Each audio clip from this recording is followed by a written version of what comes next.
available means at our disposal to accomplish the objective of holding the President of the United States accountable. The President has you should be live. We are now live. Somebody has a TV on. Yeah, it might be.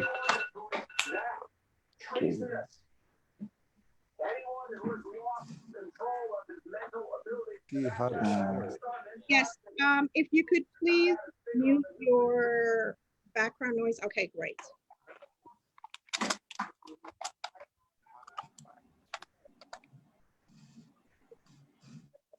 Okay, so we are live.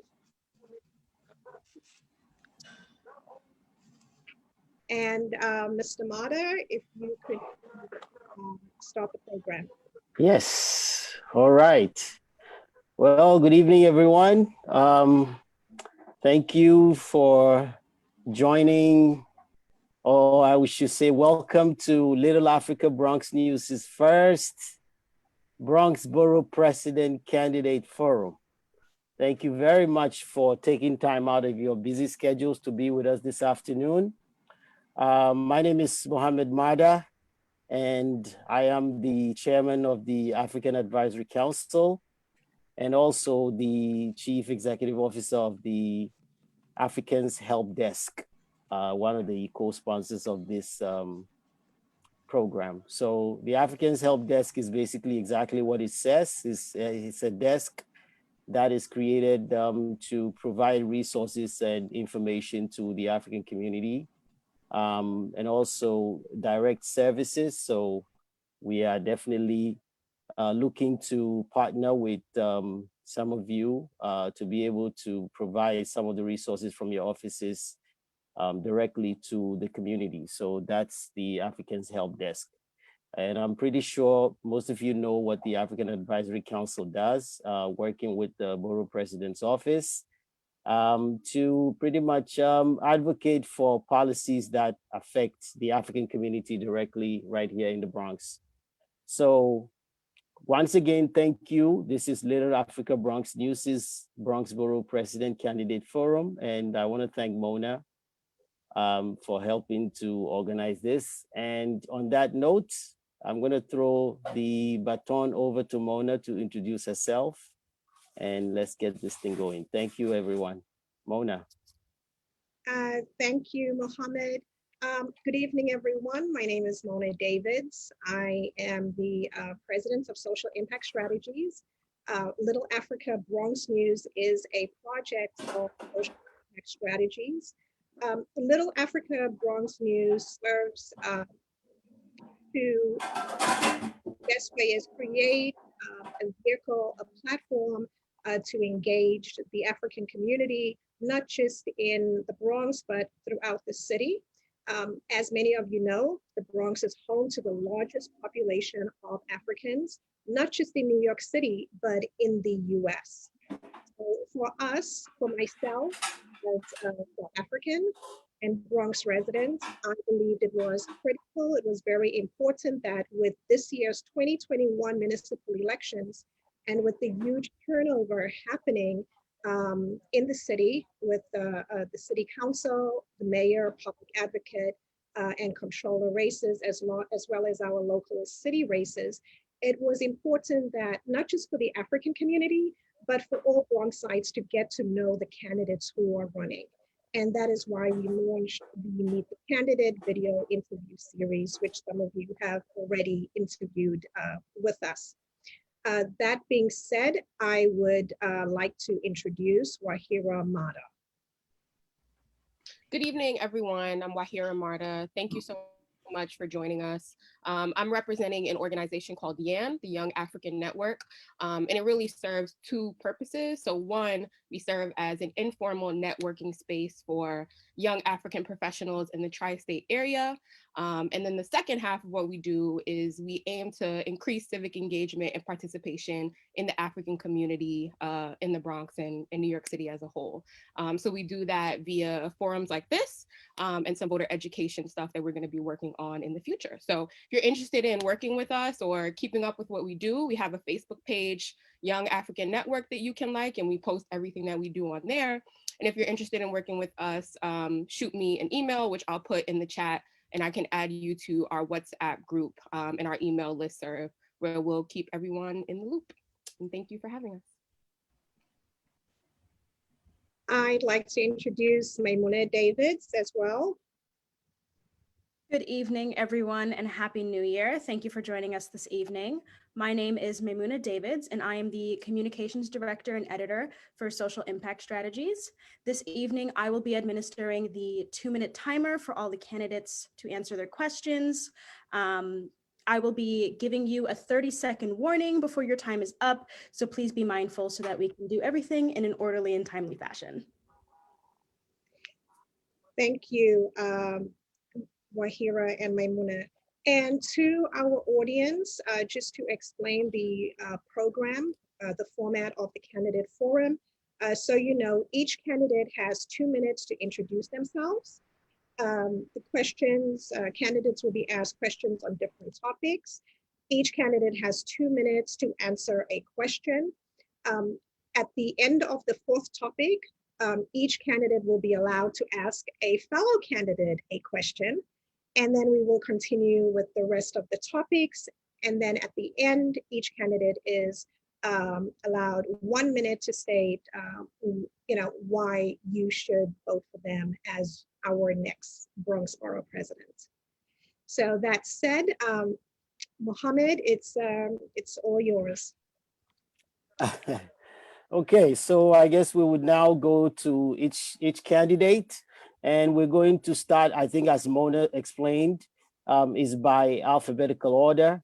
So we're going to start with Reverend Dr. Fernando Cabrera, followed by Nathalia Fernandez, Vanessa Gibson, Ravelo, Salamanca, and Sepúlveda will be the last one. So Dr. Cabrera, if you please. Thank you so much. Thank you for the opportunity to be here today. And I want to congratulate every candidate that is here on this run.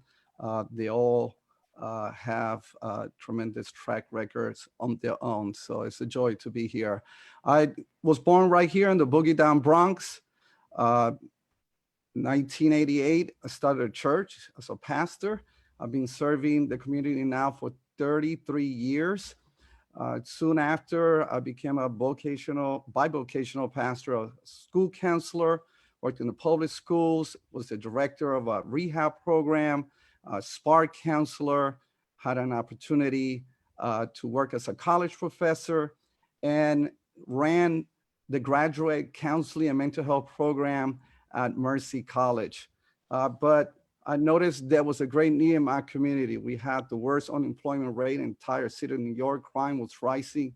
So I decided to run for the New York City Council. And now I'm the senior most member, the majority whip leader. I'm also the co-chair of the Gun Violence Task Force and had the opportunity to serve as the co-chair of the Black Latino Asian Caucus, passed over 40 pieces of legislation. Now, as we fast forward 11 years later, and I'm entering into my 12th year, we saw unemployment just plummet down from 23.5 to 5.7. We saw crime be reduction for 66%, and had the opportunity to see our schools just thrive. I have one high school that has 99% graduation rate. I have the track record. I'm looking forward to using my experience, leadership, capacity, competency to serve our community. Thank you so much. All right, thank you very much, Dr. Cabrera. It's very good. I guess this will be a model for everyone. You did it under the 2-minute mark. So our next Next up is Nathalia Fernandez, Honorable Nathalia Fernandez. So much. Good evening, everyone. Happy New Year. I think we can still say that. We're still in the week. But yes, I am Assemblywoman Nathalia Fernandez from the 80th Assembly District in the Northeast Bronx. I have been in public service my entire adult career. Since graduating college, I've started volunteering. Before entering into public service, I was a volunteer counselor for at-risk Latinas in giving them outlets and I guess another shoulder to lean on in this time. Mental health has stayed with me, and that's a big passion of mine in pursuing as I've entered government office and making sure that we keep that conversation in the forefront. Sorry, I'm like out of breath. But I'm running for borough president because I absolutely love this borough. I am the daughter of immigrants. My father came to the Bronx from Cuba, my mother from Colombia, and I've been raised to work with our neighbors, each other, and work hard to make sure that we can provide each other with a wonderful life, a fair life, and prosperity. But in these times, I've seen the Bronx struggle. During the pandemic, COVID-19 has really wreaked havoc on all of us. And I've witnessed firsthand the struggles of all Bronxites, particularly my neighbors, low-income people, and every community. I've seen the borough's heart and integrity, how we've stood up and helped each other out and provided anything that we could in the time of need. The Bronx has a story of its own in overcoming and surviving hard times. And I think this is one of those times where we can overcome and come out stronger. This is a pivotal time in this community, in this borough, this 3 minutes, but it's a time to think differently, think out of the box, bring new energy, and to really push this borough forward and into the 21st century. We're 20 years into the 21st century, and we're still kind of living in the past. But with this opportunity to bring new leadership, a different type of leadership, one that has not been entrenched, but has lived with the community and has fought for the community. I'm very proud of my work in the Assembly, but my life has always been helping those near and dear to me, and that is the people of the Bronx. Wonderful. Thank you. Thank you very much. Councilmember Gibson. Thank you so much, and good evening to each and every one of you. Assalamu alaikum. Thank you, Mona Davids. Thank you, Mohammed Mada and LittleAfrica BronxNews. To all of my colleagues who joined us, thank you so much for being here. It's very important that we're having this conversation tonight about the future and the direction of the Bronx. I am Councilmember Vanessa Gibson. I represent District 16 in the West Bronx. I am serving in my second and final term of the City Council. I am honored and privileged every day to wake up with the opportunity and blessing to serve the residents and families that call the West Bronx home. I've had a long journey in public service, 7 years in the City Council. In my first term, working as the chair of the Committee on Public Safety, and now in my second term, serving as chair of the Subcommittee on Capital, dealing with all of the capital construction across the city of New York. I am also co-chair of the Women's Caucus, the dynamic 13 women out of 51 members that were elected to the body. So we do a lot of work around women's issues and gender equity and pay parity. And I'm really grateful for the opportunity. And previous to that in the council, I had a chance to serve for 4 years in the New York State Assembly and serving under the leadership of the Honorable Aurelia Green, getting my start as a college intern at the University at Albany and really getting a grassroots level of learning about public service. And I truly realized that we are all called to something much greater than ourselves. We all have a fundamental purpose in life. And I truly believe bringing my city experience, working on a city budget of $93 billion, a state budget of $140 billion, and bringing that all together, it is time for bold leadership, comprehensive leadership with a plan, a purpose to move the borough forward and really address COVID-19 and move the Bronx to the next dynamic of leadership in the great borough of the Bronx and really helping so many families and children out that deserve it. So I look forward to today's conversation and thank you so much for the opportunity. Wonderful. Thank you. Thank you very much. Mr. Ravelo.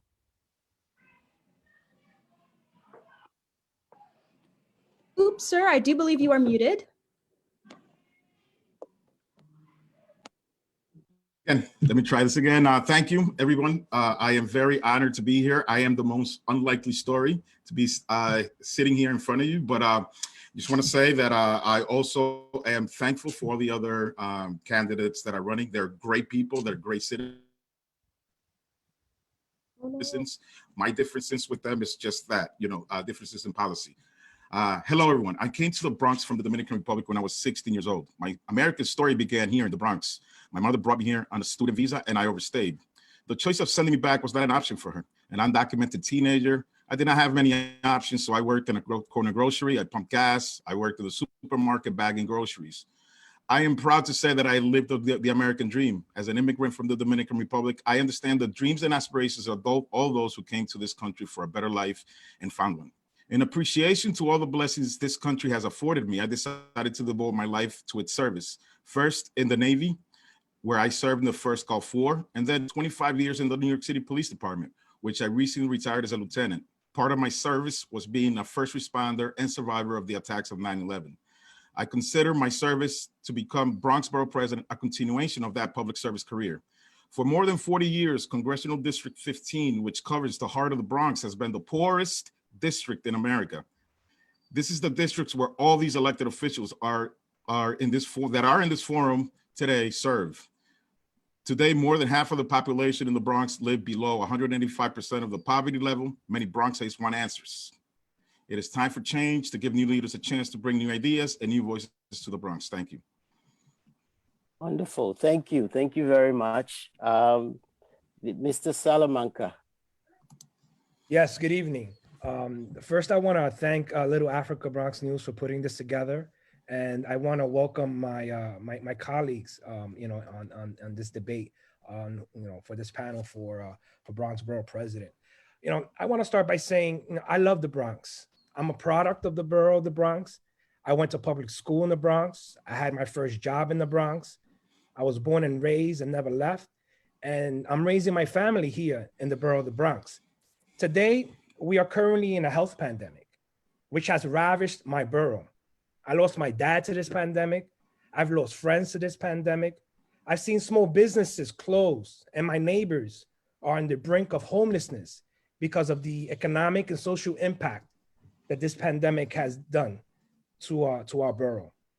And with the upcoming term limits, there will be a leadership change in the borough and citywide.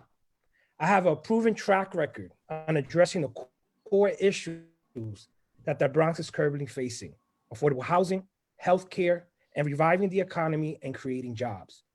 And as the chair of the Land Use Committee in the New York City Council, and as a former district manager with a proven track record on building 100% affordable housing, requiring a homeless set aside, and as a former healthcare administrator, by far, I feel qualifies me to be the next Bronx Borough President. And that's why I'm running. Thank you.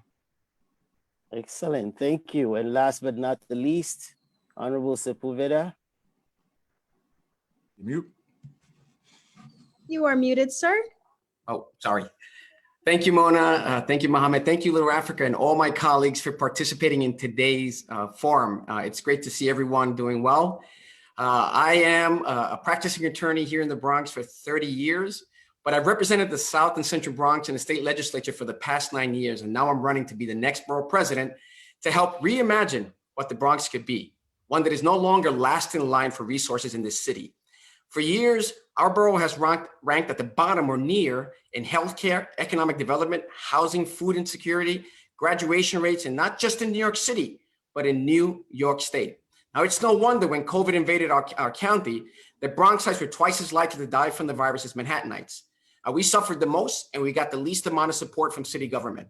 In Albany, I've never lost sight of the needs of Bronxites. In the past few years, I've helped pass major eviction and foreclosure protections and bring much needed economic opportunities back to this county. During the height of the pandemic, I worked tirelessly to secure PPE equipment and supplies for our communities and reduce food insecurity. I am very proud of the work that I've done winning coalitions around progressive criminal justice and immigration reform.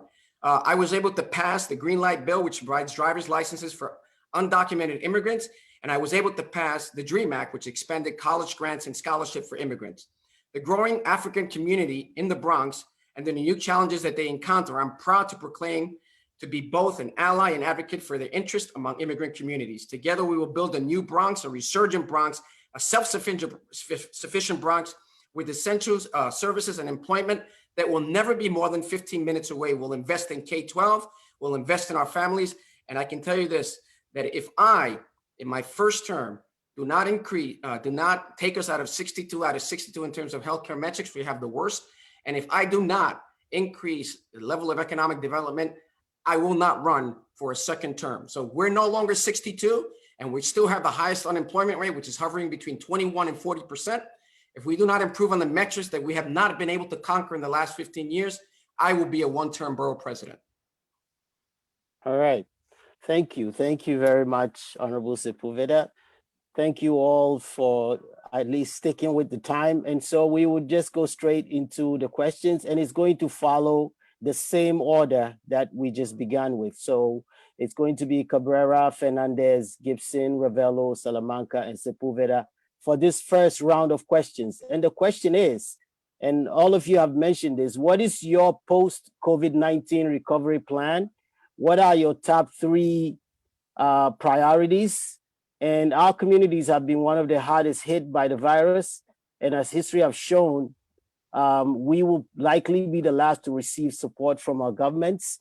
So what policies and investments would you implement to ensure that our community receives the aid as soon as possible? And we're talking testing centers, pop-up resource centers, et cetera, et cetera.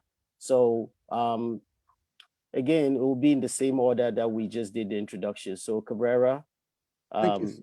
Yes. Yes, thank you so much, Mohammed. As my colleague Salamanca just shared that he lost his father, I lost my mom. I have never cried so hard in my life when I lost my mommy. Both of my children, I lost her to COVID-19. Both of my children and their spouses and their children had COVID-19. My church, we saw, we were one of the first clusters, unfortunately, right here in the Bronx. So I saw how ill prepared the city was right from the beginning. And my biggest fear is that, well, there's 2 facets here. One, that we're not gonna get this vaccine out on time, as we are seeing right now. I don't want anybody to go through what I just went through. It's a nightmare. I'm still living that loss, that grief, and that mourning that many people, hundreds of thousands of people are experiencing all throughout the United States. And so we got to get this vaccine first before we even talk about a rollout of recovery. We have to get it out quickly. There's thousands of vaccines just sitting in healthcare facilities, and the medical doctors are telling me that they should expedite, the government should expedite this. My priority is going to be jobs, improving businesses. We have to help this business. We have forsaken our restaurants. The Bronx only had a 1% of the loans were given to the Bronx from SBS. That's a shame. And we need to do better. The city needs to do better. And we need to, the unemployment rate is just rising literally by the day. So we're going to need a borough president that is going to be able to bring about that level of employment growth. And I'll run out of time. I'll talk more about it in my next section. I want to honor the time system here. Thank you. Yes, thank you. Thank you very much. Assemblywoman Fernandez. Thank you so much. First and foremost, my condolences, Councilmember Salamanca and Cabrera. It's tough enough to lose a family member in general, but in these circumstances, I know it hurt more. And I can just relate that to the sorrows and the stories that I've heard from my constituents. And at the beginning of this pandemic, I feel every day has been a new endeavor, a new learning experience, a new plan to create, because we're learning information every single day as to how to handle and control this pandemic. Since day one, as things started shutting down, we've understood and learned that we need to help our communities eat. Food has been such a problem for many, access to food and the insecurity of it. So making sure that we have programs available to our seniors, to needing families, to our homeless families, to make sure that they have decent food, healthy food on the table. Testing has been vitally important in helping us to control this, who is infected or not. I've been helpful in bringing testing sites to my district. Early on, my district had a very high zip code, one of the highest ones at the moment. And I pushed to make sure that we had testing in our public housing and as accessible as possible. We've been able to work with various community organizations to bring pop-up sites in various locations.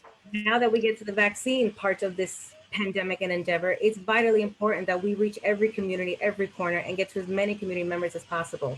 The mayor and the governor are working on it, and I haven't seen a real plan, nor have we seen a map of how we're going to get this vaccine out. I'm the only candidate right now that served borough-wide under Governor Cuomo when I was the Bronx representative in 2017. I've found locations already where we can start having distribution sites that will reach low-income and minority communities. But I do believe we need to get our healthcare workers first, our most vulnerable, our seniors, and soon enough, everybody. That's how I hope to start the recovery of this pandemic. And going into the next questions, I plan to, yes, help in other areas with small businesses, with youth development, and getting our education system back on track. All right. Thank you. Thank you very much. Councilmember Gibson. Thank you, Mohammed, and my condolences to my colleagues who've lost loved ones. I think this pandemic has really hit the Bronx the harshest. When you look at the majority of New Yorkers that lost their life to COVID, they are older New Yorkers, older residents with underlying health conditions. They are Black and brown New Yorkers, our brothers and sisters. Everything is happening for a reason, and their deaths cannot and should not be in vain. It is a reminder of the deficiencies we have in our city and certainly the gaps in services. And so what we are proposing is to focus heavily on jobs. 1 in 4 Bronx residents lost their job, their income due to this pandemic. They have fallen behind in rent, mortgage payments, struggled to survive, and the basic necessities have been a challenge for many families. We have to get Bronx residents back to work. We have to support projects that bring sustainable career union jobs into our borough so that families can be lifted out of poverty and they have a chance to live and take care of themselves and their families. The number 2 issue is food insecurity. I have never seen the longest lines of food pantries and soup kitchens as we all have during this pandemic. Families, residents stood on long lines for groceries and shelf-ready items, canned goods, because it means that many of them are struggling. They cannot access healthy food. We have to focus on health bucks, farmers markets, green markets, making them year round, working with supermarkets, the bodegas, so they can provide healthy food options. Universal healthy food should be achieved to everyone, regardless of the neighborhood you live in. And making sure that there's an equitable distribution of the vaccine, there's education and outreach, because we know in many communities of color, there is a history around vaccinations, and we have to educate our people on the safety precautions that are put in place. And focusing on healthcare and access to a primary care plan, working with FQHCs and our health clinics and our CBOs on the ground who have been out there for months providing services and continuity. We have to make sure we focus on that. So that is our campaign, to focus on food, insecurity, as well as jobs and getting Bronx residents back to work. All right. Thank you. Thank you very much, Councilmember. Mr. Ravelo. Thank you very much. Again, my condolences to Councilman Cabrera and Salamanca. I just got to say, my father was one of the first to die of the pandemic back in last March. And I know exactly what you guys went through, you know, and we did not know that he died from COVID until months later. So I totally understand. This has devastated all of us. But, you know, saying that the government has not done anything for us, or the government has, you know, not given us enough money, you know, my position on this is that elected officials, you know, the folks on this forum, you guys are the government. You guys are the ones that are supposed to be there fighting for us and make sure that we don't get 1% of the monies that was distributed. You know, you guys are the ones that, you know, there's 5 zip codes that yesterday reported that they were the highest in the city in COVID infections, over 10%. And this is what we, as when we get elected, in my opinion, you know, I've never been an elected official. These are the things that we got to fight for. If the mayor is not giving us our due share, then we gotta ask for it, because that's what our folks elect us. They elect us for that, you know. So that's what I want to. I'm running for Bronx Borough President. I want to be that voice. I want to be that fighter out there. As far as the recovery plan, it starts with my 3 things. Is you know, we have to start coordinating between city and state and make sure that, you know, we get the proper resources. And if we don't get it, we have to get on top of that bully pulpit and ask for it and demand it. You know, poor communities of color, like Vanessa said, you know, we can't be being left behind. We also need to be identified. We also need to identify, I'm sorry, the countries that are most affected. And we need to empower the engines that drive the economy, our local economy, which are the small businesses.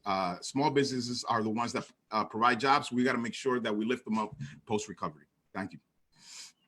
All right. Okay. Thank you. Thank you very much. Councilmember Salamanca. Yes. So, in terms of the post-COVID recovery, we can all agree that COVID has ravaged our borough, and we need to come up with creative ways as to how to bring our economy and bring our borough back. Pre-COVID unemployment in the borough of the Bronx was at 5%.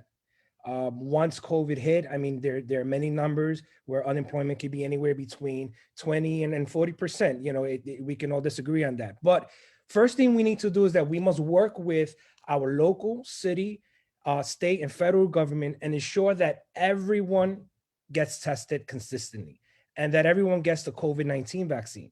The last 4 weeks, I've opened my office for on-site COVID testing. And just today, along with Assemblywoman Chantel Jackson and Senator Louis Sepúlveda, we made an announcement with the mayor's office where they're going to be administering the COVID-19 vaccine in one of the schools in my district in the South Bronx. Now, in terms of how do we revitalize? Well, we need to figure out ways on how to revitalize our economy by first protecting essential workers and creating jobs and creating a stimulus grants for small businesses, not loans, but grants. We also need to figure out how to build infrastructure, which creates jobs. And while we're building infrastructure, we need to ensure that we empower WMBEs. We also must strengthen partnerships with schools and unions to improve access to apprenticeships and job problems. But I also think, and I know that this is a state thing, but as a borough president, I will advocate, we need to figure out of the box thinking as to how we're going to create new revenue. And as a borough president, I will work with the state and encourage them to legalize marijuana so that we can create new revenue here in the state of New York. All right. Thank you very much. Interesting. Last but not the least, State Senator Louis Sepúlveda.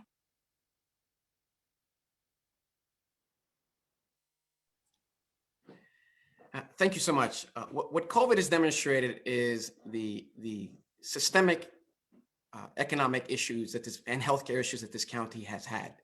Again, we have been at the bottom of almost every single metric for the last 15 years, and we just can't seem to get out of those numbers.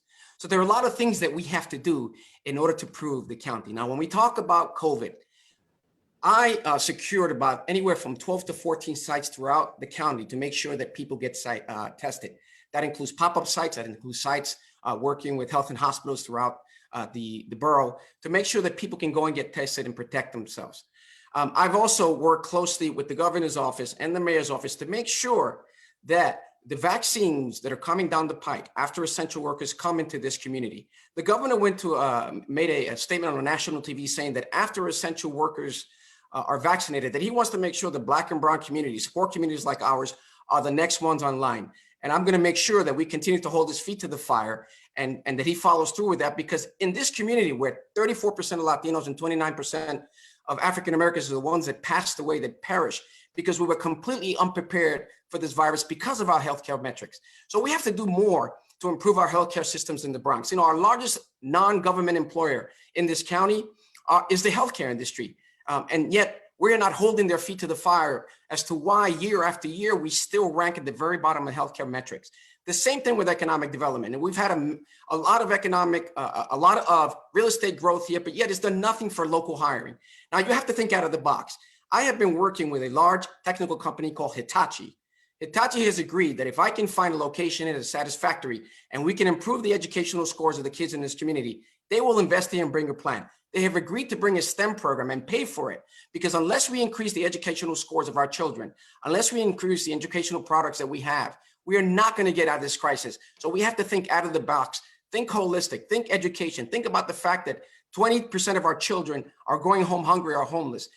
We can't have sustainable economic development unless we improve those numbers. All right. Thank you very much. That concludes this round of questioning. I'll now turn it over to Mona for the next round of questioning. And it's just going to be the reverse order. So we're starting from Sepúlveda, Salamanca, Ravelo, Gibson, Fernandez, and finally the Dr. Cabrera. So Mona, over to you. Okay, thank you, Mohammed. Okay, so the next topic is healthcare. And we're, as Mohammed said, we're gonna start with Senator Sepúlveda. So these are the questions, and you somewhat already touched on it. First question is, what is your position on the situation between Montefiore and United Healthcare? Because this is this problem is impacting so many Bronx families right now, and it really is a big concern for many of us. And then with regards to vaccinations, you've touched on it, others have touched on it, but as Bronx Borough President, what is your plan to vaccinate, your strategy to vaccinate Bronxites? Because this is going to be an ongoing thing, at least for the next year. Another question that we have also is regarding environmental racism, which came from one of the attendees watching. This question is from Sarah Torres, which is an important question, is how do you plan on addressing environmental racism? Meaning we have the highest rates of asthma here in the Bronx. We have the Cross Bronx Expressway as well. That's a problem. We want to know, how do you plan on addressing that? Then last but not least, many citizens, many Bronxites right now do not have health insurance. So what are your plans to ensure that every constituent, every Bronxite has access to treatment and healthcare, not just during the pandemic, but after, without the fear of going into debt with medical bills? And these are questions that we want addressed by all of you on the panel. Senator? Well, let me start first with vaccinations, because I think that is the most poignant problem that we have here in this county. You know, vaccinations as a BP, one of the things that BP we have is that bully pulpit. That way that we can tell other leaders in this county, like and leaders of the state and the city, like the governor and the mayor, you're doing insufficient work in terms of getting vaccinations out into our county. But there are other things that we can do, like public service announcements at a grassroots level to access how people can get vaccinated. We need to do individual community-oriented campaigns for vaccinations. You know, the mayor and the governor has to provide level information that they have not done so yet. We have to provide sufficient education for community information and COVID vaccine. There is a fear and distrust in many of our communities about vaccinations. And we all, as leaders, have to make sure that we provide information to our communities so that they feel more comfortable. Look, I'm ready to take a vaccine. Many of our colleagues here are ready to take a vaccine and show that it is safe. I have no problem. I'm not on that list yet of people that can get vaccinated, but I would do it in a second. Now, the community has to also rely on local physician offices. You know, they are at the forefront of our vaccination program can be. We have to use them to make sure that they vaccinate a lot of people. So let's work first on getting this issue with vaccination, because it is critical. Again, we suffered so much because we were unprepared to deal with the issues of COVID. With the issue of environmental racism, look, 9 years ago, I started working on a program that tried to change the way the Cross Bronx Expressway functions. It is a cancer-creating, asthma-creating highway in our community. So many carcinogens are let out into the environment because of the Cross Bronx Expressway. So we have to start thinking of a way of having mass transportation changes so we can get rid of the use of the Cross Bronx Expressway. We also have to look at these way stations that are sitting in Hunts Point. You know, why here? Why can't we send them to other communities so they can share all of the issues that we have with environmental racism? There's so much work to be done, and we can use the bully pulpit as borough president to make sure we attack these issues. Thank you, Senator. Our next panelist, City Council Member Salamanca. Yes, thank you for that question. First off, you know, no one in the borough of the Bronx or in the city of New York should go without healthcare. Healthcare, you know, it's what keeps us safety, keeps us healthy, And that's how we thrive as a community. What's happening with Monty and United Healthcare Plan, I think is unreasonable, and it's going to affect thousands and thousands of individuals who will have to find a healthcare provider somewhere else. And the beauty of having that relationship with that provider, they guide you. As a former healthcare administrator, I understand the relationships between the doctor and the patient. You want continuity of care. And so what has occurred now, United Healthcare has interfered in the continuity of care between the patients and the provider. And that must be addressed, and it must be addressed immediately. As a former healthcare administrator, I also understand the value of healthcare, and I understand the value of doctors having the resources that they need so that they can provide quality healthcare to their patients. And just this Thursday alone, I can tell you about the power of the budget. Just this Thursday alone, I was at Lincoln Hospital where we announced a $2.9 million capital funding allocation that I was able to secure for Lincoln Hospital for a nurse call button. So that when you're in a hospital laying in the bed, you can communicate with your nurse because it was antiquated. Now, in terms of environmental racism, I think that the senator hit it there when we speak about waste transfer stations. For decades, there has been systemic racism where they want to give us all the garbage to poor, right, Black and brown communities. And unfortunately, Hunts Point was one of those communities in which they've done that.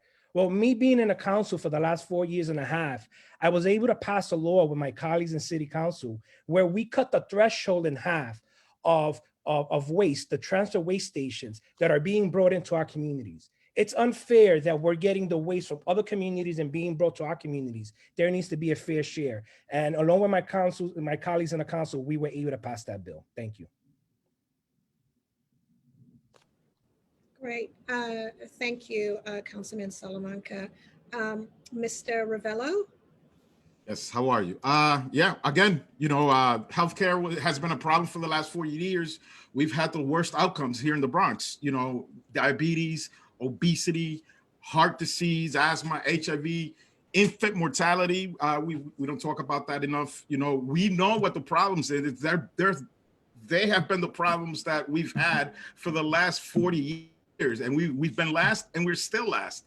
When is it going to change? When are we going to have elected officials that are going to change that equation? Death rates in our communities are 30% higher. So, senators hit it right on the nose. If elected Bronx Borough President, I'm going to use that bully pulpit to make sure that we're no longer, we know the majority of the people that live in the Bronx are brown and Black. So, it's about time that, we just don't identify the problem, but we start acting on it. So I'm looking forward to getting together with whoever emerges as the elected officials in the city council and start drafting a meaningful legislation that provides healthcare to all our citizens. Thank you, Mr. Ravelo. Councilwoman Gibson?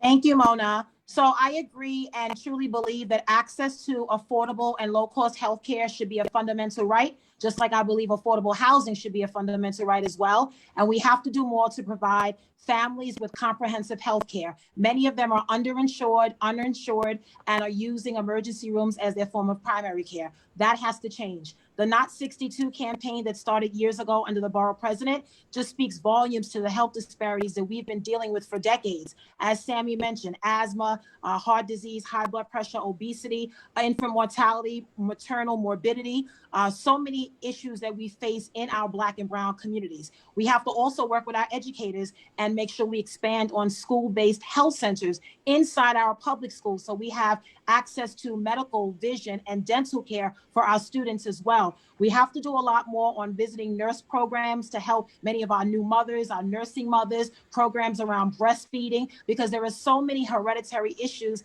in communities of color that we have to be educated on. We have to do more around prevention, around early detection, around testing, issues like lupus that affect Black and brown women. We have to focus on that a lot as well. And I agree with the issue with Monty and United Healthcare. I am praying and certainly will do whatever I can to make sure that both parties come to the table, because we do not want there to ever be a disruption in healthcare services for any patients at Monty or anywhere in our community. And as I mentioned before, with the vaccines, we have to make sure that there is equity. First responders, essential workers, frontline workers, nursing home staff, rehab staff, everyone should go first, and then getting to other communities. Those that are vulnerable, that are medically frail and have underlying health conditions have to as well. Environmental justice, it was mentioned, is something that I fundamentally believe we have to do more around. The South Bronx, Southeast Queens, and North Brooklyn are the three neighborhoods that absorb 80% of the city's garbage. That is unacceptable. We have to do more to create options to bring food and produce in our communities and less trash that's coming in on trucks. We have to do more around environmental justice and make sure that there is equity across all neighborhoods and all boroughs in the city of New York. Thank you. Assemblywoman Fernandez. Thank you. Healthcare is a human right. Healthcare is a human right. I am a proud sponsor of the New York Health Act in the state legislature to make sure that all New Yorkers have healthcare. What's happening with Montefiore and United Healthcare is unfair. That is taking away such a necessity from many, many families and putting them in a position to have to start from scratch, finding now new doctors. I agree with Councilman Salamanca as a patient that continuity is important, that comfort is important, that trust is important. That's why I want to support our current health systems. And I tried when I voted against the budget earlier this year that did cut Medicaid and hurt our hospital systems. I've also been proud and will continue to fight for with the next members and current members in our government to fund diversity in medicine. Diversity in medicine gives scholarships to inner city children, not even inner city, diverse students, from Black and Brown communities of Black and Brown cultures, to be able to get the education to be doctors in our hospitals, in our communities. That creates now a bridge and a connection with patient and doctor that they truly can trust and feel comfortable. I know many of us with our family members, how many times has there been that level of, I don't know if I trust this doctor, because really quick they come in, this is what the scale says, and this is what it should be, not understanding what maybe my cultural heritage has been, how I've grown up, how my family's traditions have cared for me. So these are things that we have to think about when we want to strengthen our health and our trust in our healthcare system. Environmental justice, absolutely need to address that. I agree, fair share. Why should the Bronx be the dumping pot for everybody? Covering the cross Bronx, I think, is something that we should explore, because it is literally putting out all the exhaust in the air. Let's create a system where it's not polluting our neighborhoods and bring something that would actually add more recreation and revive our neighborhoods, like a park on top of it. Thank you, Assemblywoman Fernandez. Councilman Cabrera. Thank you so much, Mona. I grew up with asthma. It's one of the most scariest experiences anybody could have. My twin brother, he was chronic asthmatic. I saw him being taken to the hospital so many times. So I know firsthand how asthma could literally change your life.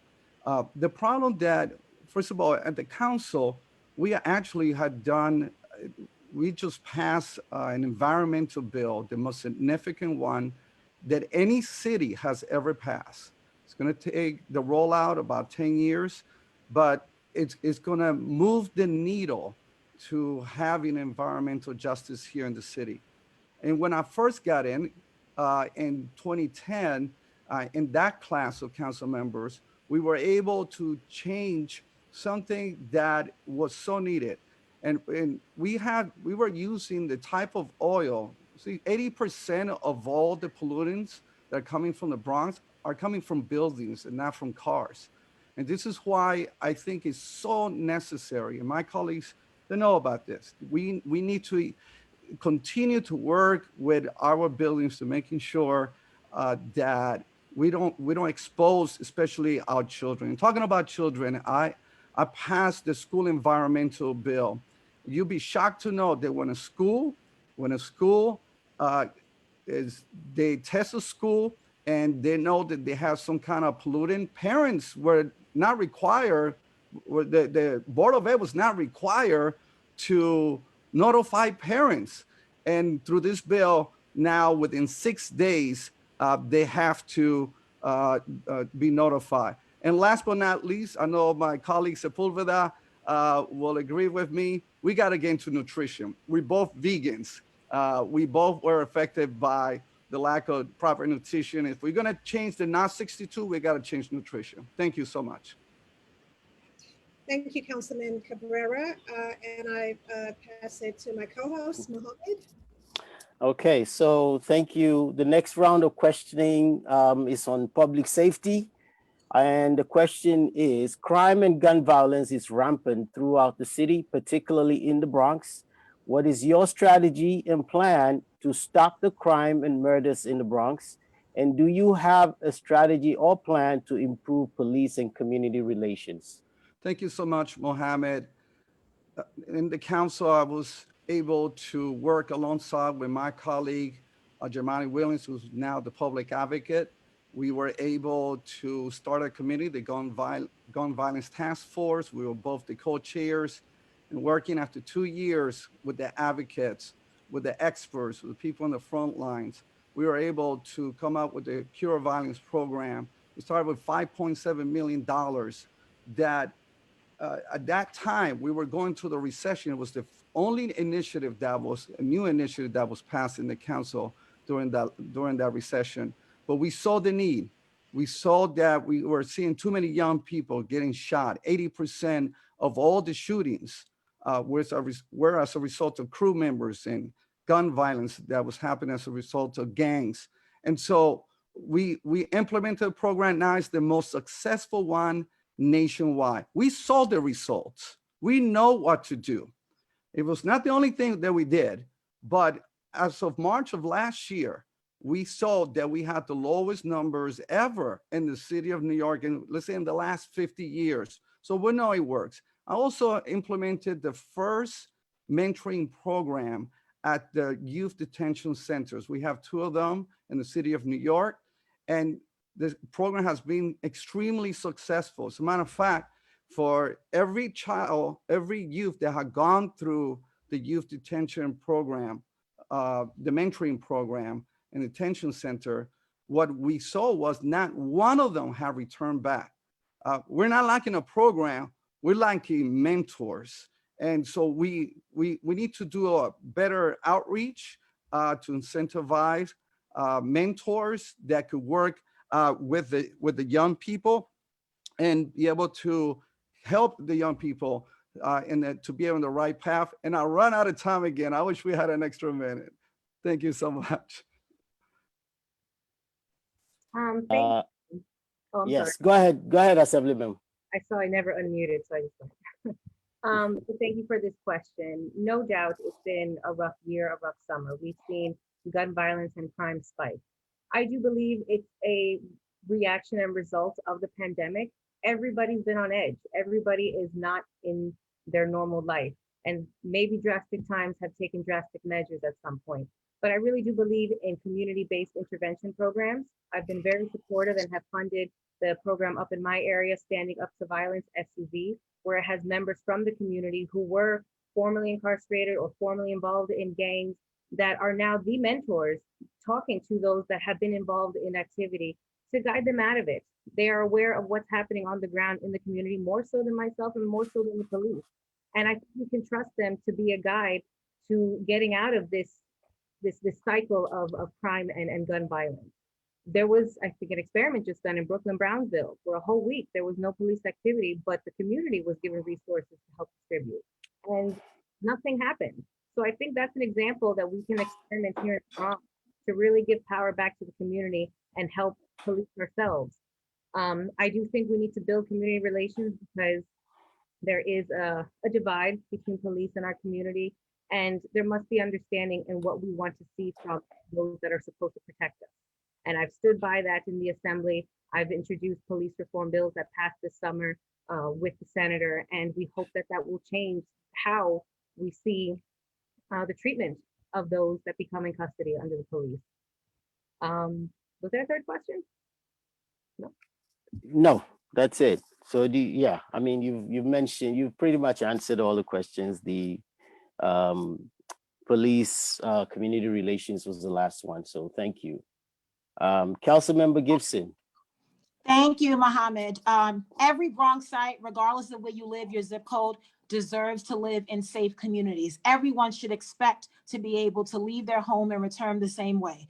And we have to continuously look at creative and innovative approaches to redefining what public safety means. Yes, we have to work with the NYPD, but they are not the only answer. Fernando talked about the crisis management system, which has been incredibly successful and expanded to 27 different catchment areas, because we fundamentally believe that gun violence is a health crisis, and we look at it from a holistic perspective. So we go into these communities and we focus on preventative, restorative justice work, cornerstone beacon programs, after school, safe spaces, safe havens for young adults, because we have to get to the root causes of why young adults engage in violence in the first place. What is happening in that young person's life that is causing them to pick up that gun or stand on that corner, join that gang, or join that crew? The best social program we can give a young person is a job. And the crisis management system employs young people. Guns Down, Life Up, Save Our Streets, BRAG, SUV, so many, RTG, so many organizations on the ground. They have stood with me over the summer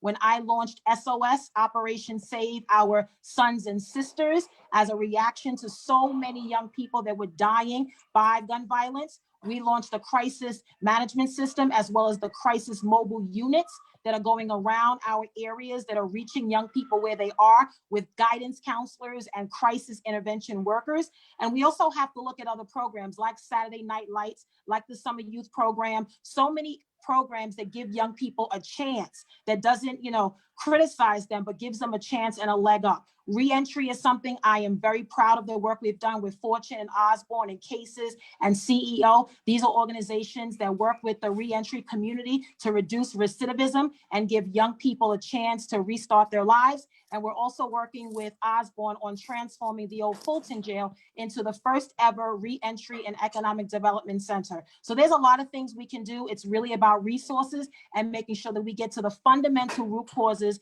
of why young people engage in violence in the first place. Wonderful, thank you. Mr. Ravelo? All right, thank you. So this is obviously an issue that's near and dear to my heart. We in New York City should be happy that we have the best police department in the world. The NYPD, bar none, is the best police department, a department that I was a part of for 25 years. We instituted a program called the Neighborhood Coordinating Program, which was working. I retired in the summer of 2019. We had the lowest number of homicides. The shootings were down to historic lows. I don't think there were any shootings. And then there was a spike. Shootings last year doubled. All right. And what did the city council do? They made this erroneous, in my opinion, step of defunding and not fully funding the police department. There were 2 classes that were supposed to go in that were not funded. And this call to defund the police because of issues outside New York City, because that's the problem that I see legislators having in New York, is that they try to fix other localities' problems rather than making sure that here in New York, we take care of our own. I believe that having that relationship with the Neighborhood Coordinating Program and the community was working.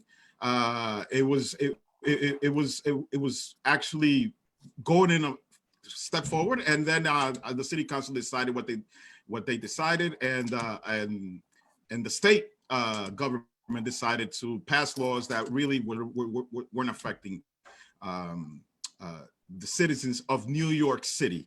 Now, as far as the other programs like SUV and SOS, those programs are good. They're good, but they are good when we are at a low crime, when we have low crime rates, not when we are getting shot up and citizens are afraid to walk out because of the gun violence. So I believe it starts with fully funding our police department. And thank you. All right, thank you very much. Councilmember Salamanca. Yes, thank you. Thank you, Mohammed. I strongly believe that all members of the community deserve a safe space. And we must work together to reduce crime and keep our neighborhood safe. I strongly believe in that. And that comes with strong partnerships that are critical. And I will work to improve relationships between law enforcement and our communities, demand accountability, and support programs that prevent gun violence. And just to speak a little bit about what Sammy mentioned earlier, you know, in this last budget, this was a horrible budget for us. There was an $11 billion deficit that we needed to balance the budget. And this council, this budget was not a defund the police budget. This budget was ensuring that we did not cut core programs that we need. We brought back summer youth employment, something that the mayor wanted to cut. We ensured that schools would remain open and that after school activity programs were there. That is how you reduce crime, by keeping our adolescents and our youth busy with something to do, especially those where we can put some money in their pockets. As the next Bronx Borough President, I will work with the District Attorney's Office and ask them to sponsor a 24-hour, 7-day-a-week gun buyback program. You know, that's one of the challenges that we have as well, that they're spontaneous. We should be consistent as to how we do them. As the next Bronx Borough President, I will work with my Bronx delegation to ensure that we continue to support the Cure Violence programs. And as someone that sits in the budget negotiating team, you know, just to be very mindful. Last year's budget was bad. This year's budget, because of the economy, is going to be much worse. And we need to work collectively with the community and city agencies to ensure that we're funding our communities, our agencies, without jeopardizing public safety, because I strongly believe in that. Thank you. Wonderful. Thank you. Thank you, Senator Sepúlveda.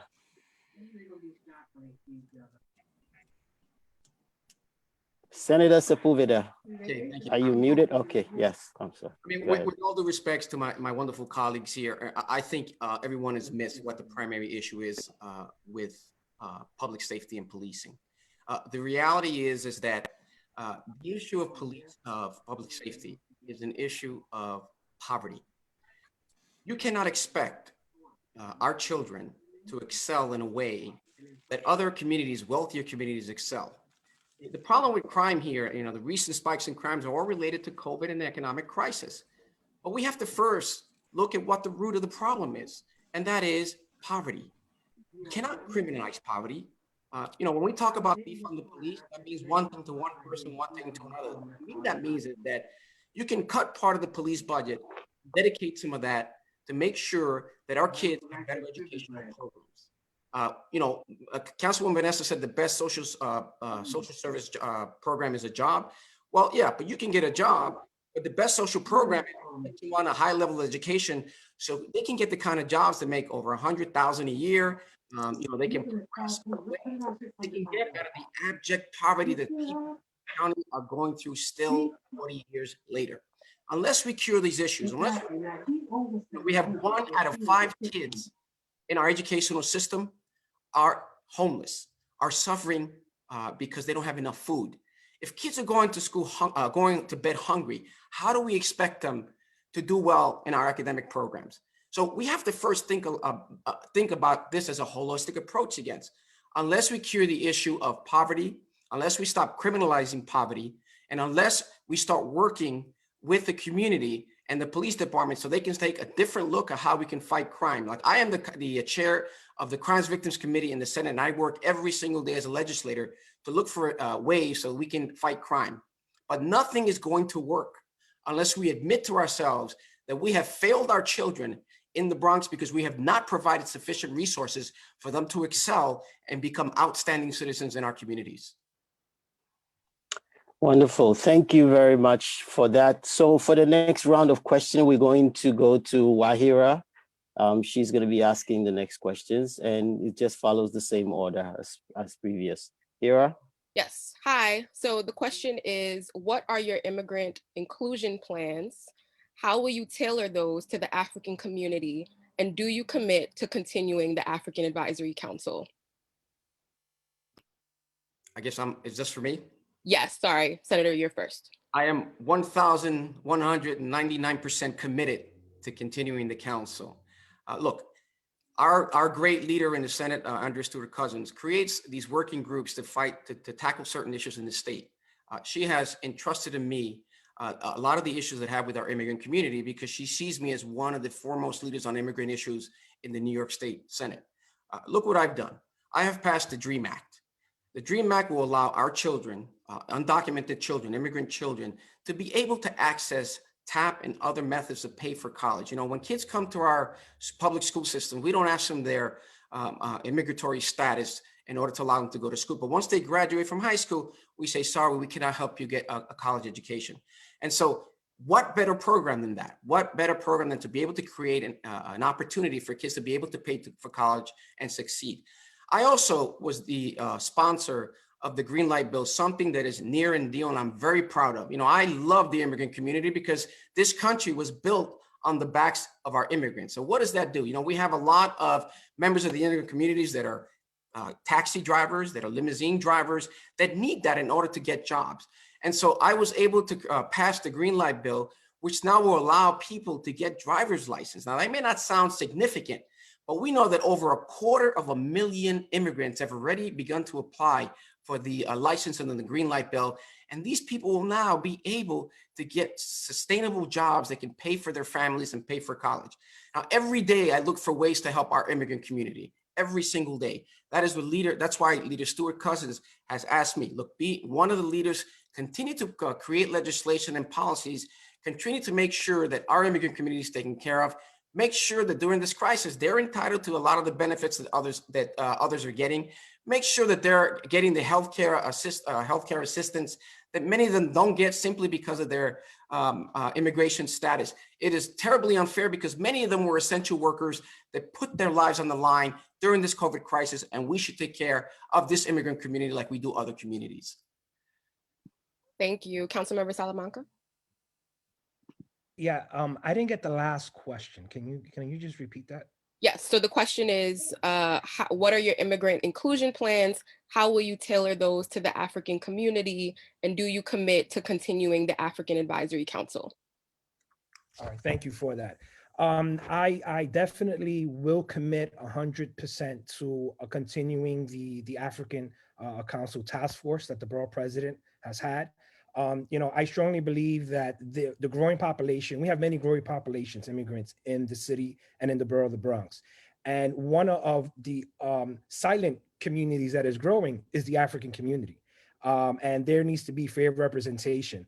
And I will also like to see in the near future, some African representation in elected office. And we can talk about that and see how I can be of help.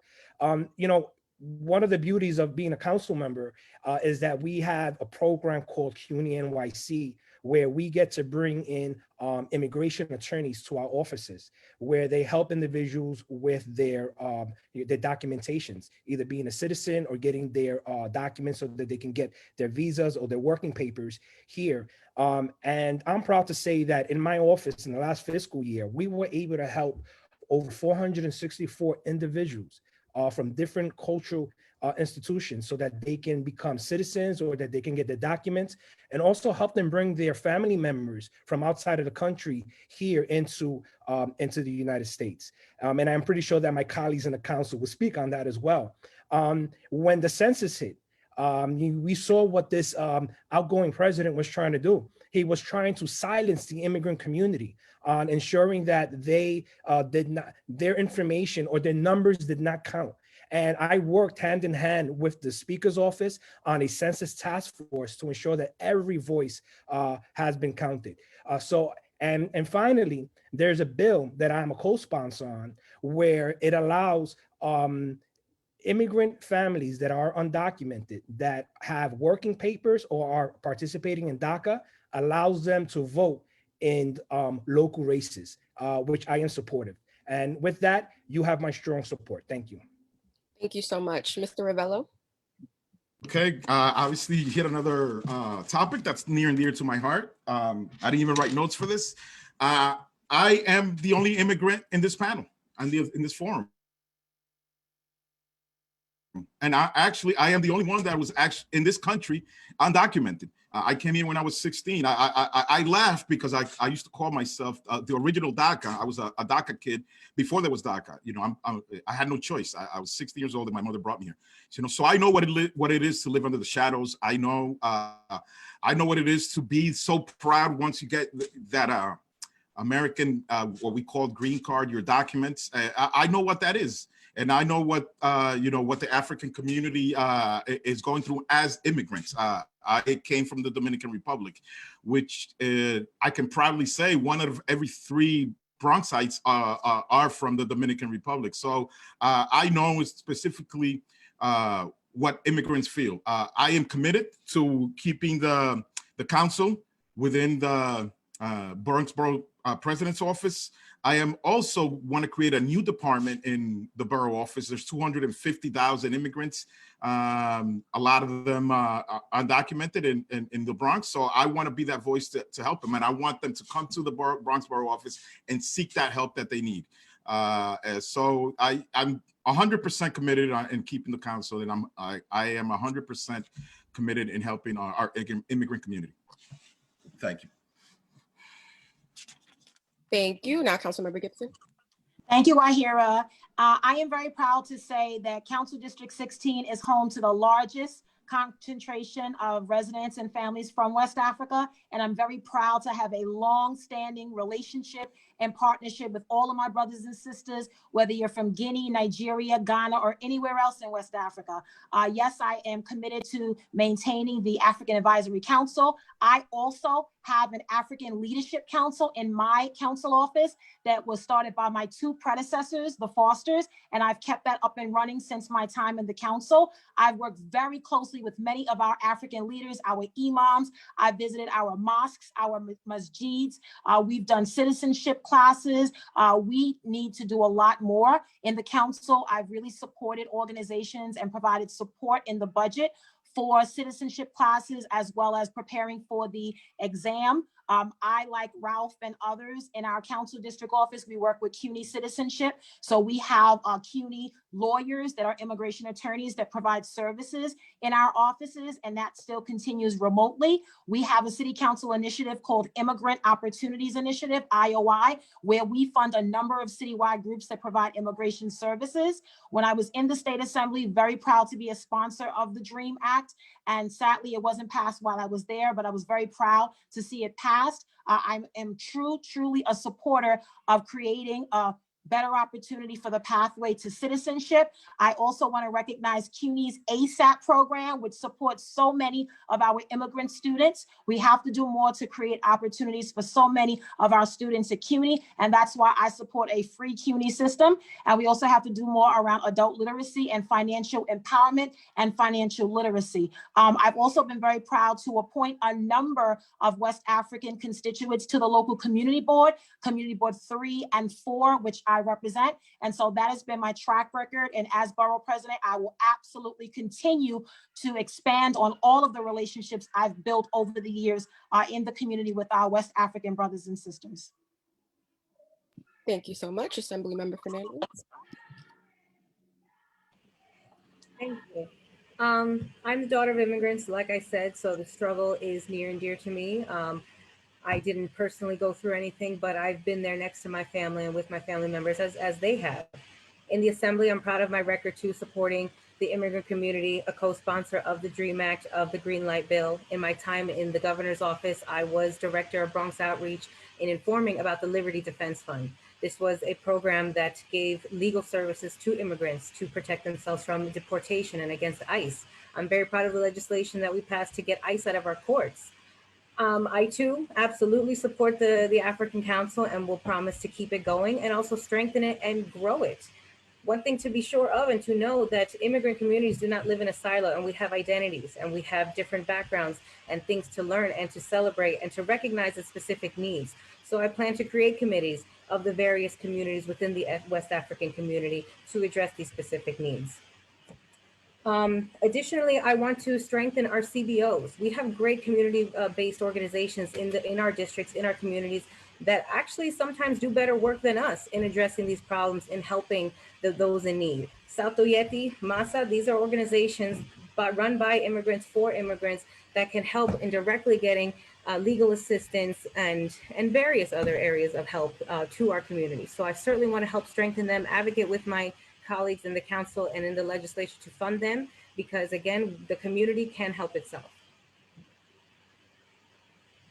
That's it. Thank you. And do you commit to continuing the African Advisory Council? Yes, I did say that, and we're going to grow it and create committees because we don't live in silos. We all have identities, and there's different needs, and there's different things to know and to learn. So we must embrace it, celebrate it. And one thing too I want to continue is the celebrations. Once we can get out of this in COVID and we can celebrate each other, parades, I miss a parade. I would love to see parades in every area of the Bronx celebrating the diverse immigrant population that we have here. My district itself is very diverse. We have many Latinos, Albanians, Muslims, Bangladesh, very, very, very different and diverse community members. So I love to learn from them. I love to experience. And I think we all should create better understanding and respect to our immigrant communities. Thank you so much. And then finally, Councilmember Cabrera. Thank you so much. I believe I'm the only council member here who's elected official candidate that has been to not only Africa, but I've been to 4 countries in Africa. I've been to Ghana, Kwaba, Nigeria, been to Sudan and Uganda. And I didn't go on a safari trip. I had an opportunity to be able to build wells, to be able to work with Muslim, Christian relationships with governments. And so this community in District 14 is adjacent to Councilmember Gibson. She has the largest population. I believe I have the 3rd largest. And so we need to start a LittleAfrica, district, Gibson. Let's work on that. But look, there's a couple of issues here I want to address. And the council, we were able, through my committee, government operations, to have greater language access. That is a big deal.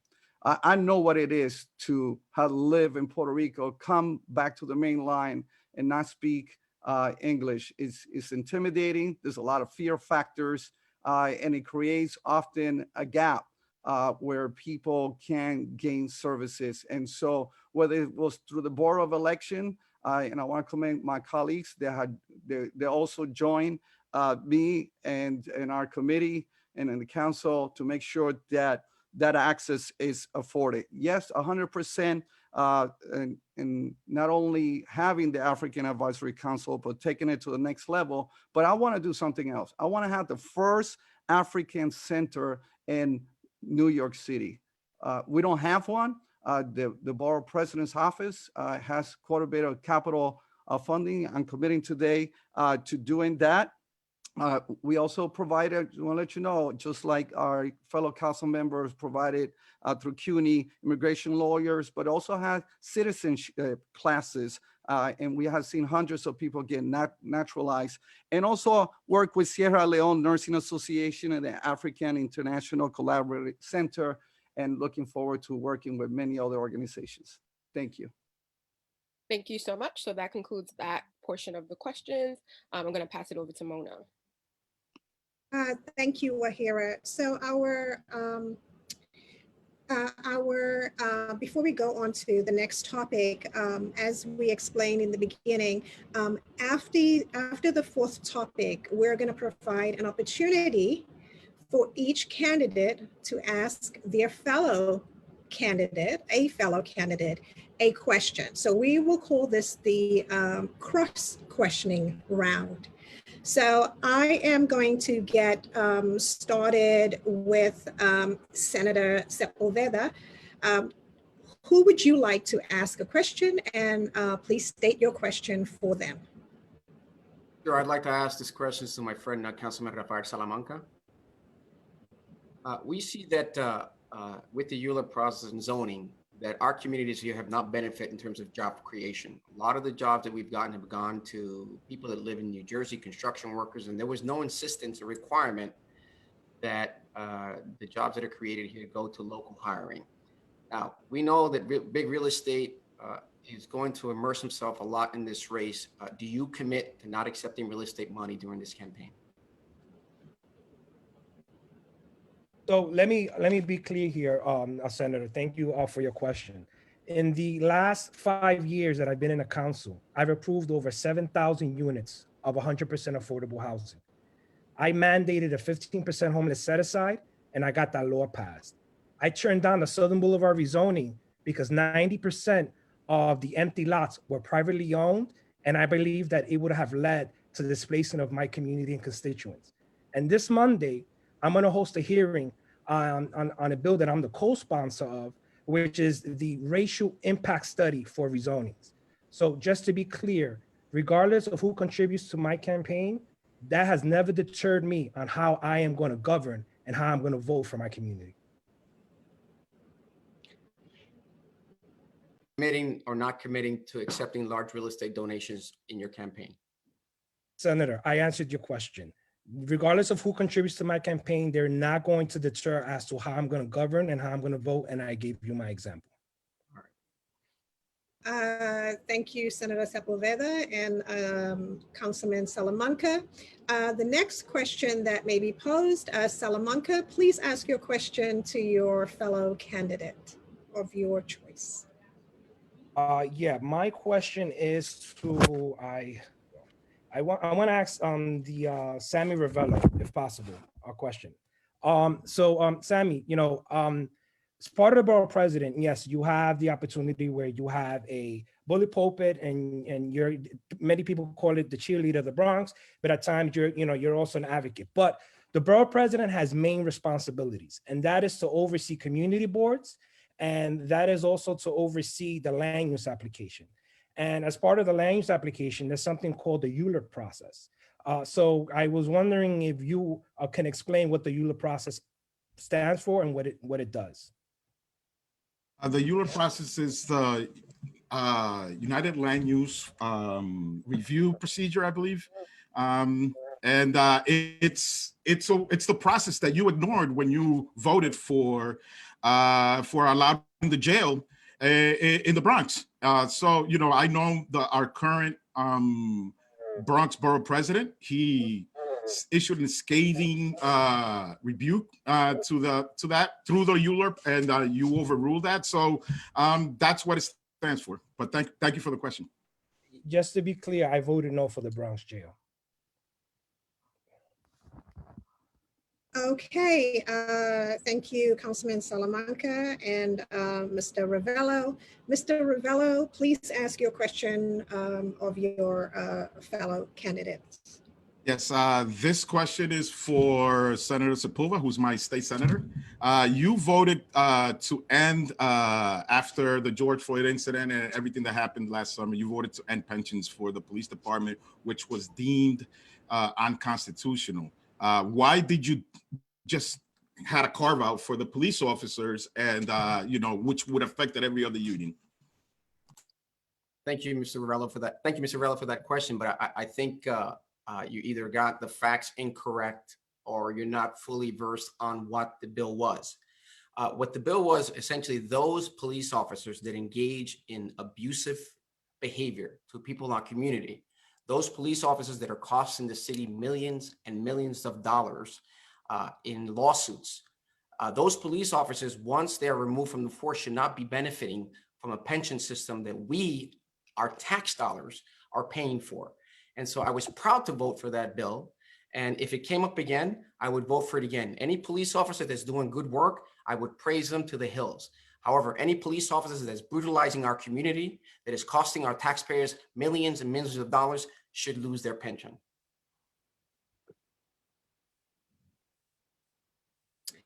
Okay, thank you, Mr. Ravelo and Senator Sepúlveda.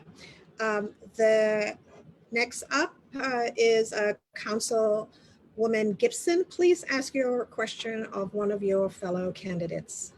Sure, thank you, Mona. My question is to my neighbor, my colleague, Councilmember Salamanca. A lot of us have talked about major priorities around food insecurity. We've talked about environmental justice and a lot of the asthma and other health disparities that we face in the Bronx every day that has been further exacerbated by COVID-19. Today, you represent Hunts Point, the terminal and produce market. There's been a lot of conversation around Hunts Point's produce, a lot of that food that comes into the market going outside of the Bronx. I want to ask you, as the representative of the market today, what are your thoughts on ensuring that all of that produce that comes into the market stays in the borough? and also a lot of the truck traffic around the deliveries. What would you say are some options that we should be considering as candidates to make sure that Hunts Point, our pride and joy, we've done a lot of work around capital investments in the market, but at the end of the day, we need to make sure that it benefits the residents of this borough? Thank you for that question, Councilmember Gibson. So as we know, the Hunts Point community has the world's largest markets. We have the fish, produce, and the meat market. Someone who was born and raised here, unfortunately, because of the amount of truck traffics that are coming in and out of the community, one of the health disparities that we suffer from is asthma. And someone being born and raised in the South Bronx, unfortunately, I am an asthmatic because of the pollution in our communities. My dad worked in the Hunts Point produce market for 18 years, and he would take me to work with him. So I was very familiar with the way they operated in their work. And I was also, when I became the district manager, I worked alongside with the advocates to see how we can eliminate the trucks that are driving through our communities. And so we instituted something called truck routes, where trucks are no longer driving through residential communities, but are driving through more industrial areas. And also, in my time in the beginning of the council, I was able to work with then Assemblymember Marcos Crespo and Bronx Borough President Ruben Diaz Jr. and with Governor Cuomo, where they were able to secure $1.8 billion to revitalize the Sheridan Expressway and add ramps into and outside of the Hunts Point community so that we can decrease the amount of trucks that are driving through our communities. I believe we are they're completing stage 2 of that project. And hopefully within another year and a half, we'll have those ramps so that we can eliminate the trucks from driving in and out of the communities. Great, thank you, Councilwoman Gibson and Councilman Salamanca. Next up, Assemblywoman Fernandez, please ask your question of your fellow candidate. Thank you. Councilman Salamanca, after accusations surfaced that Andy King abused, degraded, and retaliated against female staffers, you remained silent. Not only did you decline to publicly condemn these actions, but you also didn't vote to expel him from the city council until the second vote. Why should women trust that you will stand up for them and fight for them as they try to navigate these troubled times? So thank you for that question, Assemblywoman. Let's be clear here. The actions that that then Councilmember Andy King took against his staff were inappropriate and they were wrong. Just like the Assembly, the council has a process. When there is an infraction or there's an accusation against a member, those accusations go in front of the Standards and Ethics Committee. The Standards and Ethics Committee, they completed a full investigation and they submitted their recommendations, which I believe Councilmember Vanessa Gibson was one of the 5 members who sits on that panel. And when the first time around, when we voted on that, their recommendations were that Councilmember King get a suspension for 30 days, that he get a $15,000 fine. And I believe there were other criteria which don't come to mind. Those are the recommendations of the committees on standards and ethics. We as a council depend on those committees to do their work, and those were their recommendations. But it was very clear, should Andy King not follow what the guidelines or what the recommendations were, and then he will come forth in front of the council and there will be further repercussions. And that is exactly what happened. Andy King continued his ludicrous behavior, and as a result, we came and we voted to expel him from the council. Thank you, Assemblywoman Fernandez and Councilman Salamanca. Last but not least, Councilman Cabrera, please ask your question of your fellow candidates. Thank you so much. This question is for Councilmember Gibson. Since we are in the LittleAfrica BronxNews, my question to you is, would you commit with me to draw a district designated as LittleAfrica between both of our districts? Absolutely. That's a great question. And the answer is yes. I will work with you and anyone else that is willing to recognize the incredible diversity we have in the Bronx. all of the residents from West Africa, our entrepreneurs and business leaders, and so many of our civic organizations and young people, our CBOs. Absolutely, I think that's the right approach for the right time, and it's happened in other boroughs across the city of New York.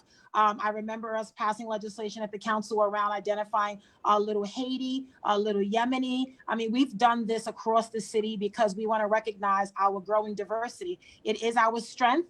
It is something that makes us the beautiful mosaic of the Bronx as we are. And so I think because we have the most residents from West Africa, we should recognize that. But also what I would say, Fernando, is by the designation, we have to make sure that there's some money behind that. We need some services and some resources and programs like schools and community centers, and really a lot of support for our children and their families. So I would love to work with you on that. Thank you, Councilman Cabrera and Councilwoman Gibson.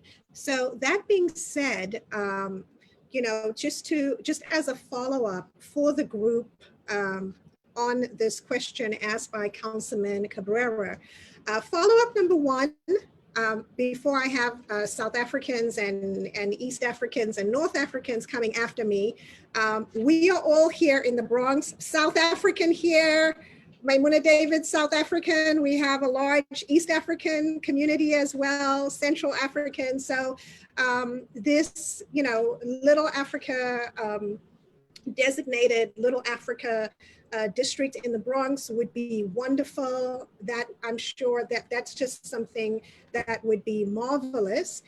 So my question is now for all of the candidates, do you commit to this Little Africa district, to making it happen, to putting the resources behind the Little Africa district if you become borough president? And I just need a yes and a no, and I'll start with Senator Sepúlveda. Senator Sepúlveda. I am extremely committed to that. No one loves diversity more than me. And to have that in this county where you have the largest African population probably in the country, would be something that I would consider with something honorable, something that highlights the beauty of the African diaspora here in this county. Thank you. Mr. Ravelo. Absolutely, yes. Let's not forget about our beautiful Garifuna people. Oh, they're next. I cannot forget about my Garifuna brothers and sisters. Assemblywoman Fernandez. Absolutely. We are so fortunate to have the motherland on the mainland. So, because we are the mainland borough. I absolutely agree with this, and we're happy to support it. Thank you. And last but not least, Councilman Salamanca. Absolutely, yes. Thank you. Well, if there's one thing we have successfully accomplished today with this forum is we're going to have our Little Africa district very, very soon. And thank you, Councilman Cabrera, for starting it and making it happen. So that being said, we are now going to continue on with our topics, with the next topic being small business support. And the first question for small business support will go to Councilman Cabrera. And speaking of our Garifuna brothers and sisters, this question is actually from our Garifuna brother, Edson Artsu, who has a small business, actually a number of small businesses here in the Bronx. And the question is this: while a few businesses were able to open over the summer during COVID, many businesses stayed closed while bills continued to rise. So our question is, what is your plan to help small business owners struggling to make ends meet, considering only 2% of the citywide small business loan program went to the Bronx? So that's question number one for all of you. Question number two is, many small businesses rely on their communities and vice versa. With so many small businesses going under, real estate opens for larger corporations and thus gentrification and rent increases for our communities. How do you plan on supporting small businesses from closing? Councilman Cabrera? Thank you so much. This is dear to my heart, small businesses. They're the largest provider of employment for our people in the Bronx. And so we have to support them.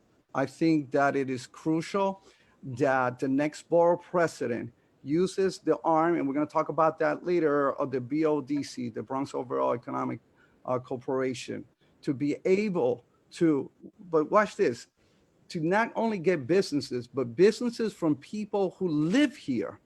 Because what happens often, people come here from the outer boroughs, or for that matter, out of the city.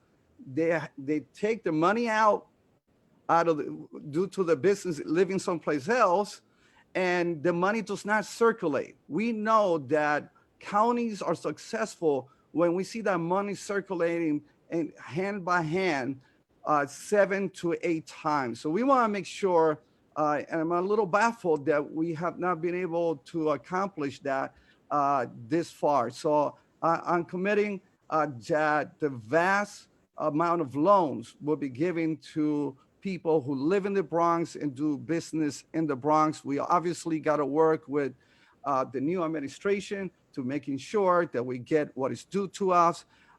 We have in my office, I have a job developer, but I think that we got to beef up the BODC to have a business developer that will be able to prepare people in the application process and be able to help them. Last thing I want to say here is the restaurant owners. They're hurting right now. I don't think restaurants should be closed right now. When you have Westchester County and you have people there, the restaurants are open there, and COVID, the numbers are higher over there than here. Let's have equity. That's all I'm asking. They're going to be closed here. Let it be closed over there as well. Thank you. Thank you, Councilman Cabrera. Assemblywoman Fernandez? In helping our small businesses, it's very important that we create partnership and unity on our levels of government to, yes, demand what we need. We need funding. On the state level, I've been vocal about building revenue with marijuana legalization, with taxing the rich, stock transfer tax, and sports betting.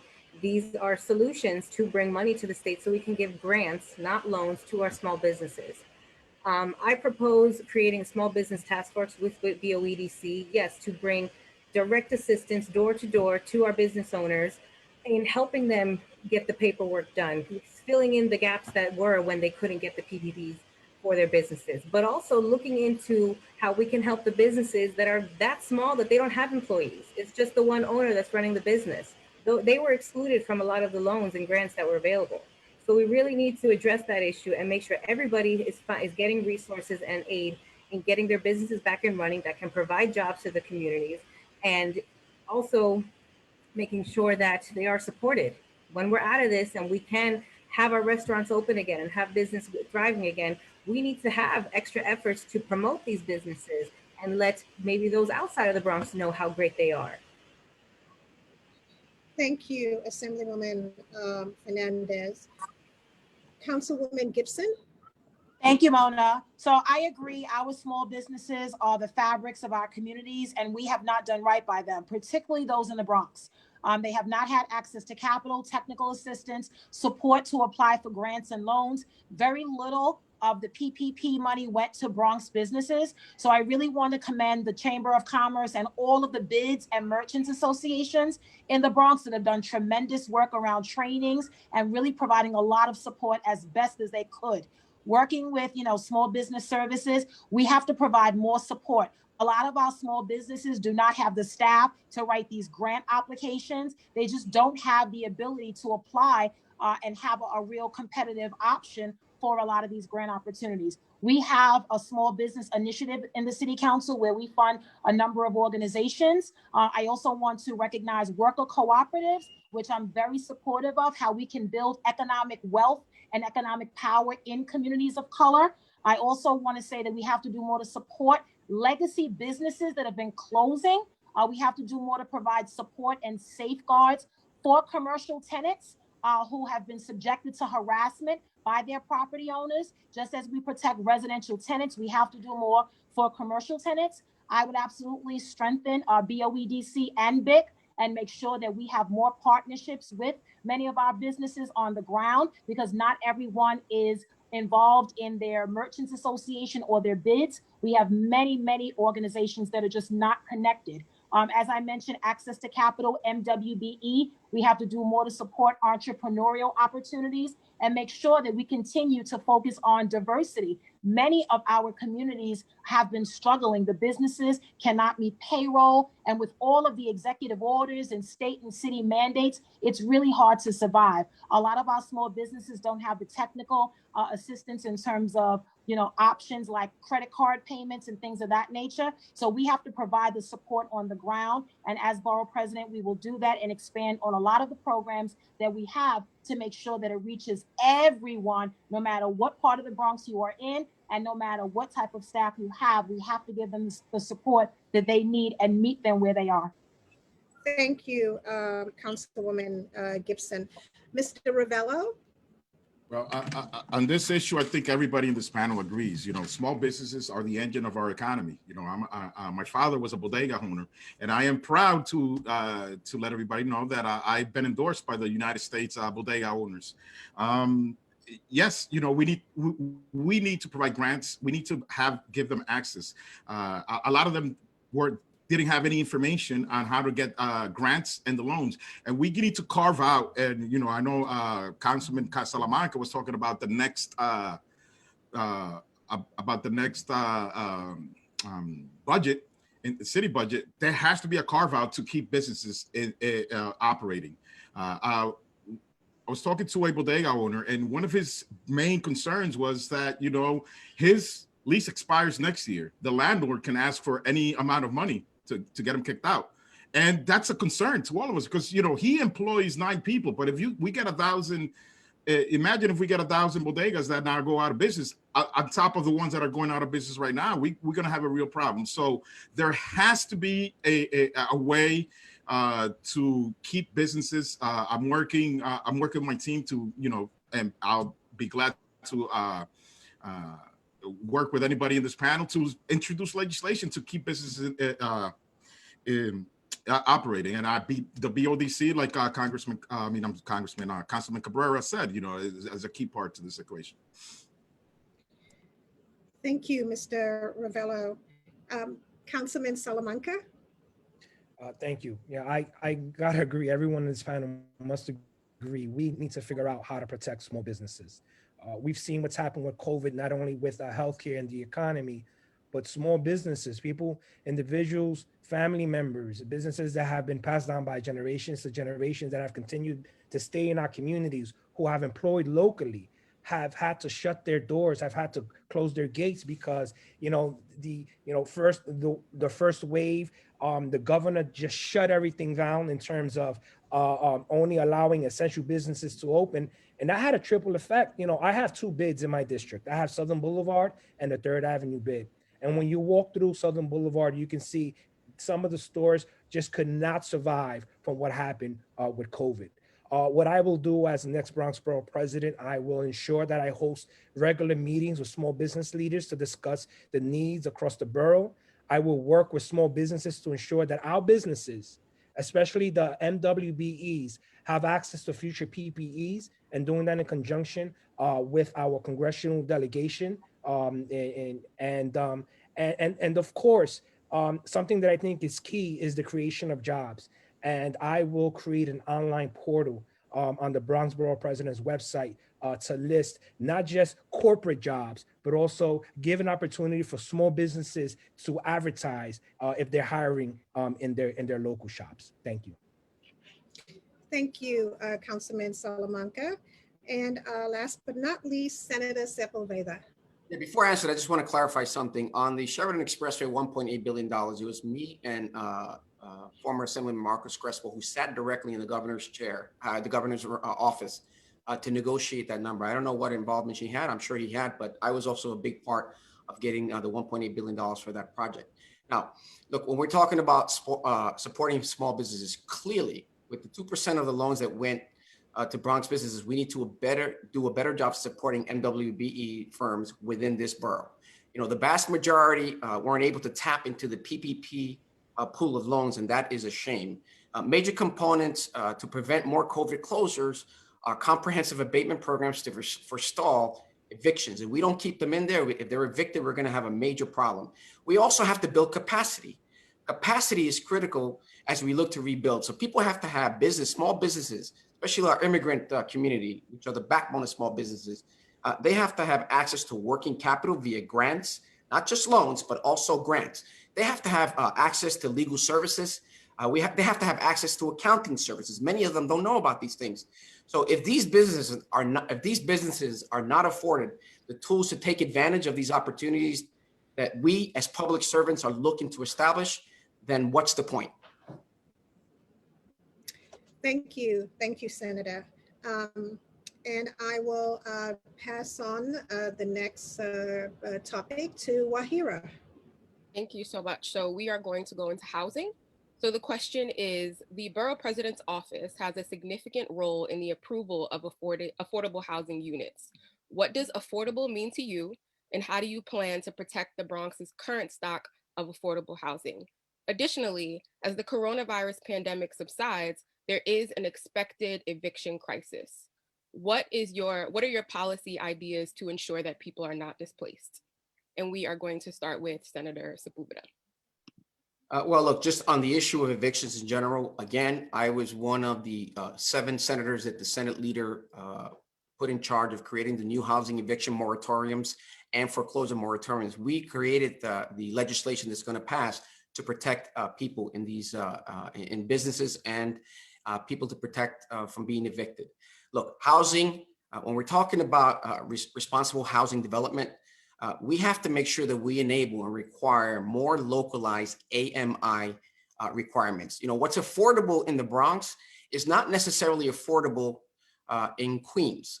You know, I've always talked about having the AMI be a circumference of the area where you want to develop. So maybe a 15-block radius where you look at the average median income and say, okay, that is what affordable is. We can't rely on federal numbers, and we can't rely on AMIs that are beyond the Bronx, because we are the poorest county in the city of New York. Now, you know, we have to work on our existing housing crisis. We have to mitigate environmental impacts such as elevated asthma rates. You know, there are a lot of things that we have to do that we haven't done through ULURP.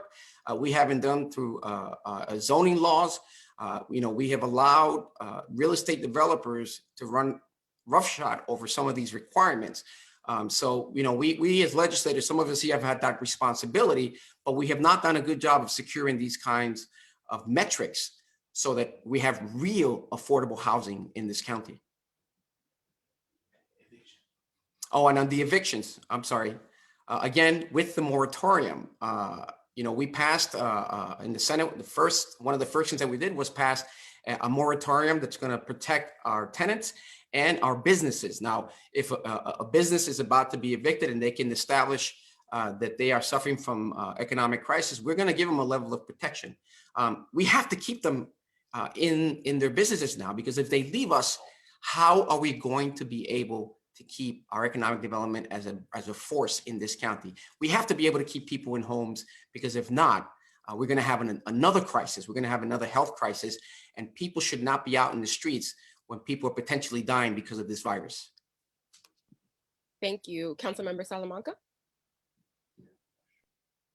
Gotta say, housing is a human right, and everyone should deserve housing, have a roof over their head.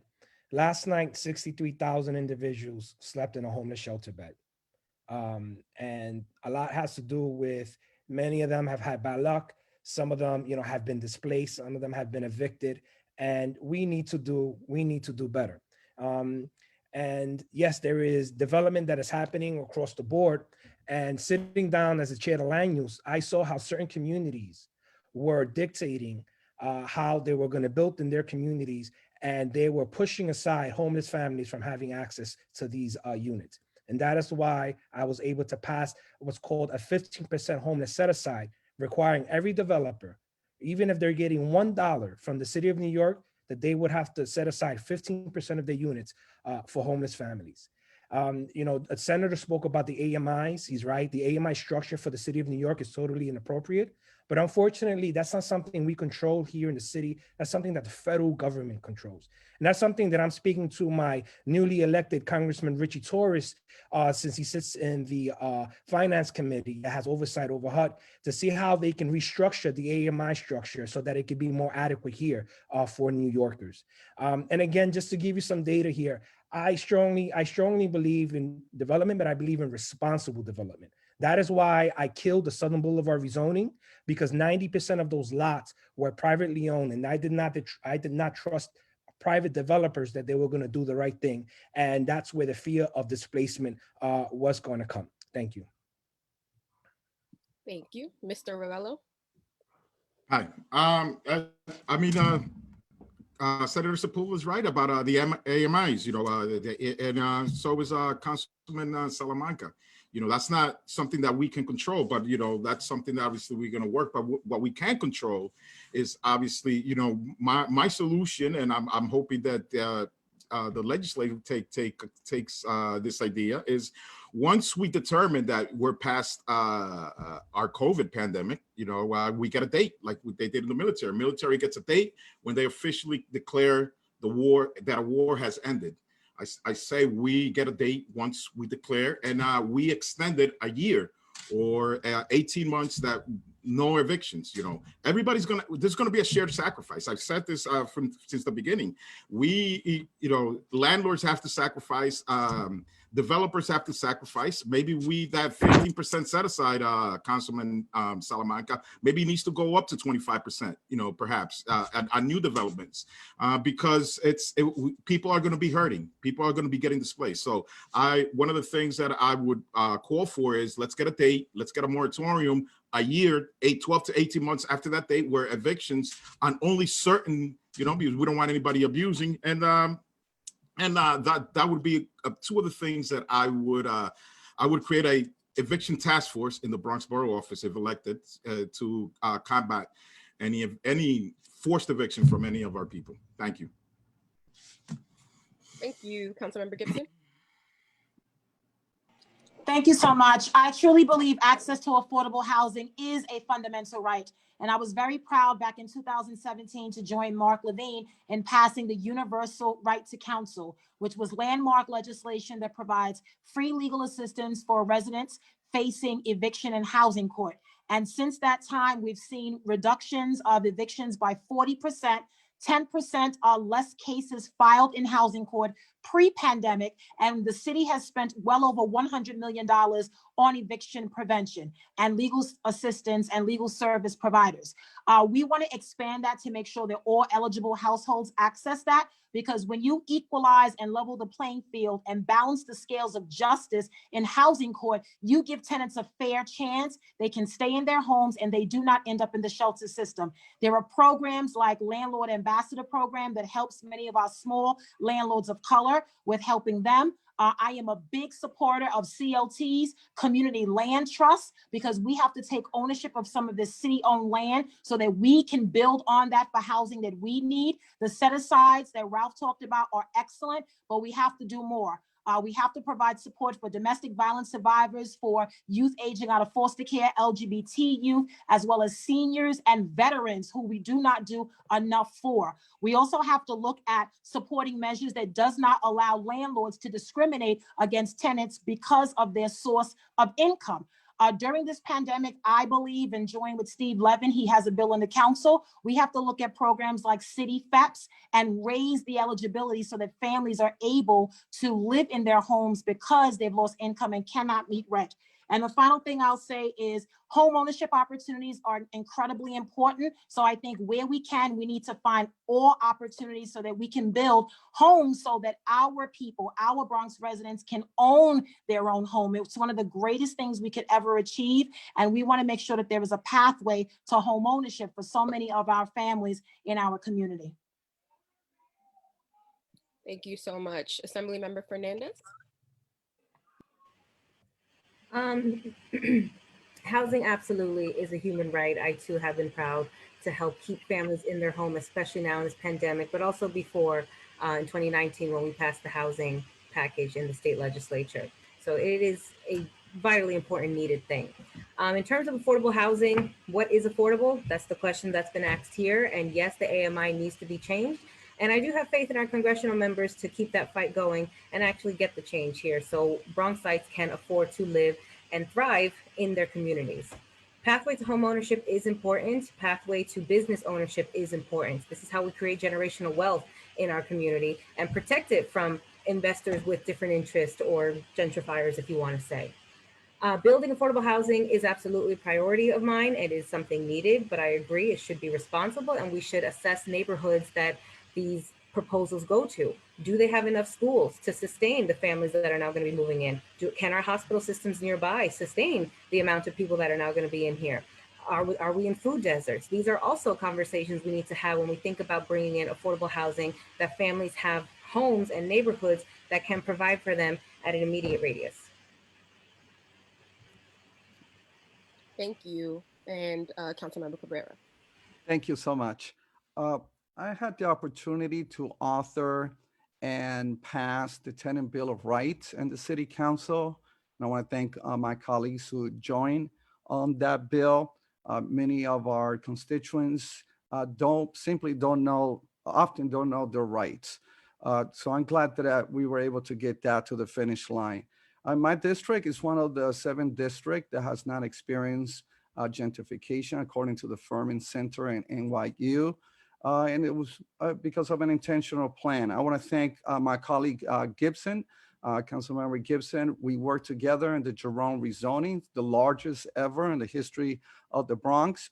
And together we demanded affordable housing to take place in our district. And I know in my district, and I'm sure she'll speak on it later on, in my district, every unit that has gone up since then has been units, they're being built literally right now with affordable housing. I agree with my colleagues, we need home ownership. I am concerned about the HDFCs. They need to be receive better training. I'm tired of them being able by the city because of the lack of training they provide the board, that they find themselves in a hole that they can't get out. Regarding the moratorium, look, the moratorium eventually is going to come to an end. And what we need, I want to thank my 2 colleagues here at the state level for making sure and pushing for the one-shot deal that now it just expanded the affordability, the accessibility rather of it. And in the city we have the one-shot deal as well. But we need to expand it even more because there are people who don't fall into those categories. So we don't find people in the streets. Thank you so much. I know we're nearing 7 p.m., but I'm going to pass it over to the senior Marta. Hold on. Before we proceed, thank you, Wahira, for the question. Sorry to interject. So I have, we are going to be extending the forum until 8 o'clock. Some of you, I've sent direct chats, but where everybody is so occupied with the forum, you may not have seen the message, but we are extending until 8 o'clock so that we can complete our questions. And I want to thank all of you for staying with us. I understand some of you have prior commitments and have to leave at 7:30, but we will continue until 8 o'clock.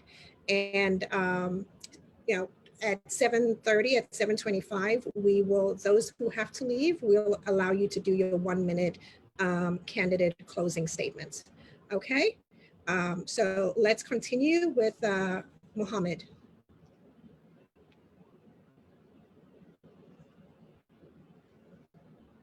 You are on mute. Oh, okay. Thank you. Sorry about that.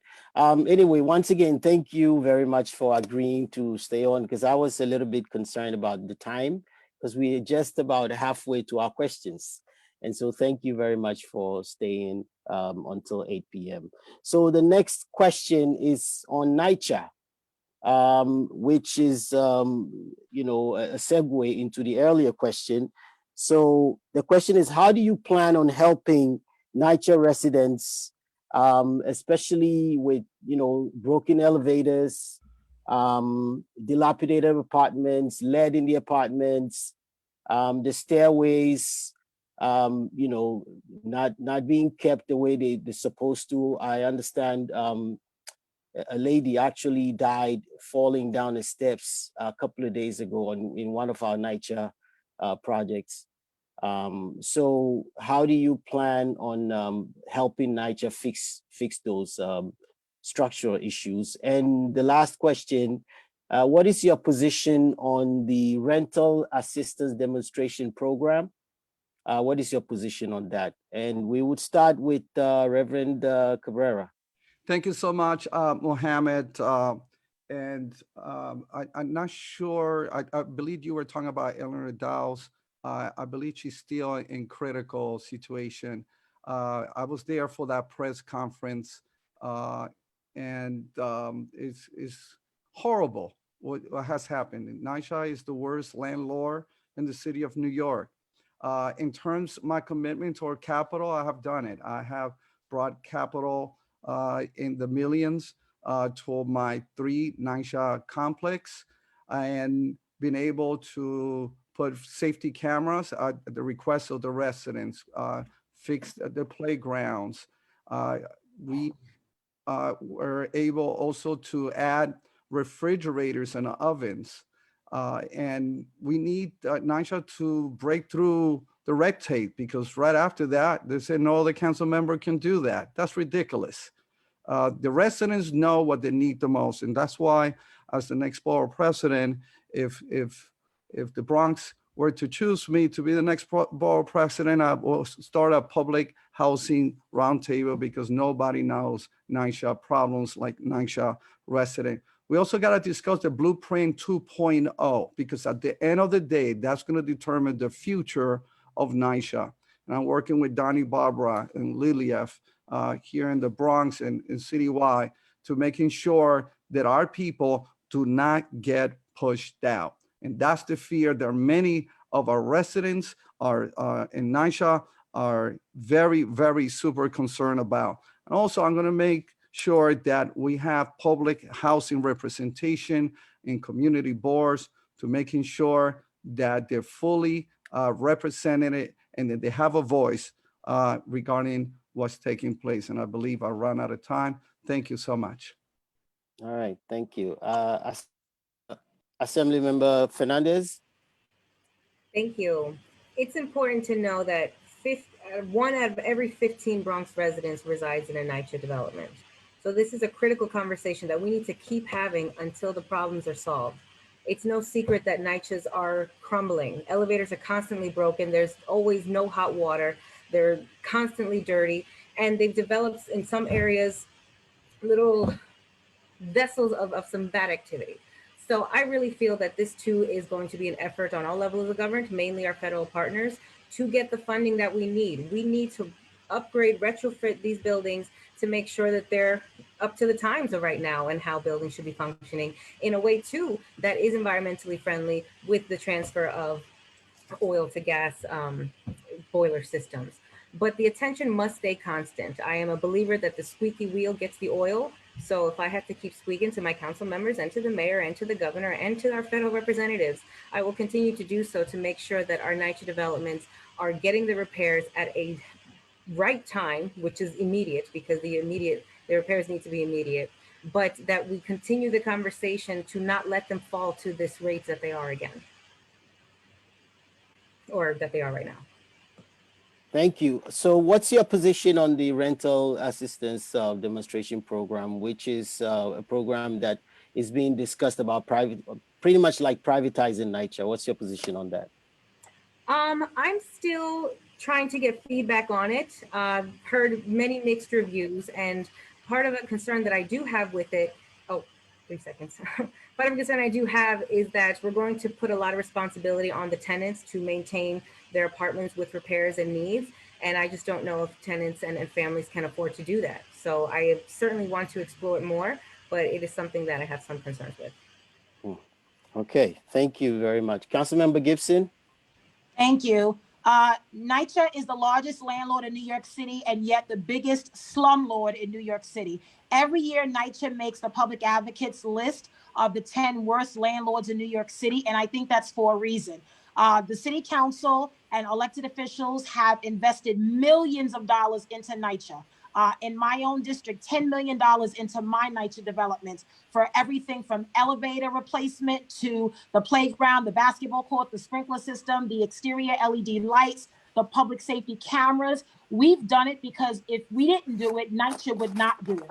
And the reality is when you have a resident that has the only option of going down a flight of stairs because her elevator does not go to the top floor, that is unacceptable. The mold, the rats, everything that has happened to NYCHA residents is unacceptable. One of the things that I found as subcommittee chair in the city council is that NYCHA gets a lot of money from the federal government and the city government. They do not spend money in an expeditious fashion. So we have to look at the procurement and the bidding process. Who are these companies that are bidding on these multi-million-dollar projects? Why does it take 2 years to build out a new boiler or roof for any of our developments? NYCHA residents have been patient, they've been understanding, they've been cooperative, but time is up. It is unacceptable to continue to go down this destructive path and not giving NYCHA residents the relief that they deserve. The RAD PAC program, I stand with tenants in opposing it because of all the different issues and discrepancies that we found and the efforts to privatize NYCHA. Recognizing NYCHA has a $32 billion price tag, but it should not be at the expense of privatizing the largest public housing authority in this country. So I stand with the tenants, and as Borough President, I will work with all of my tenant leaders on NYCHA North and NYCHA South, as well as the Citywide Council of Presidents. Thank you very much. Mr. Sammy Ravelo. Again, another issue that probably we all agree on. NYCHA, NYCHA is the biggest landlord in New York City and the worst landlord in New York City, historically.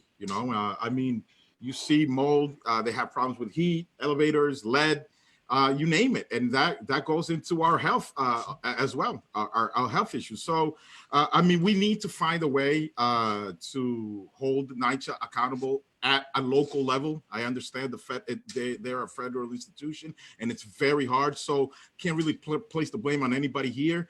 But, one thing that we need to start doing, and I believe, is that, we need to start moving people out of NYCHA eventually, as we start, we need to deal with income equality. And hopefully, from NYCHA to home ownership is one of the things that I'm going to be looking into to see if I can implement at the borough level, if I'm so elected Bronx Borough President.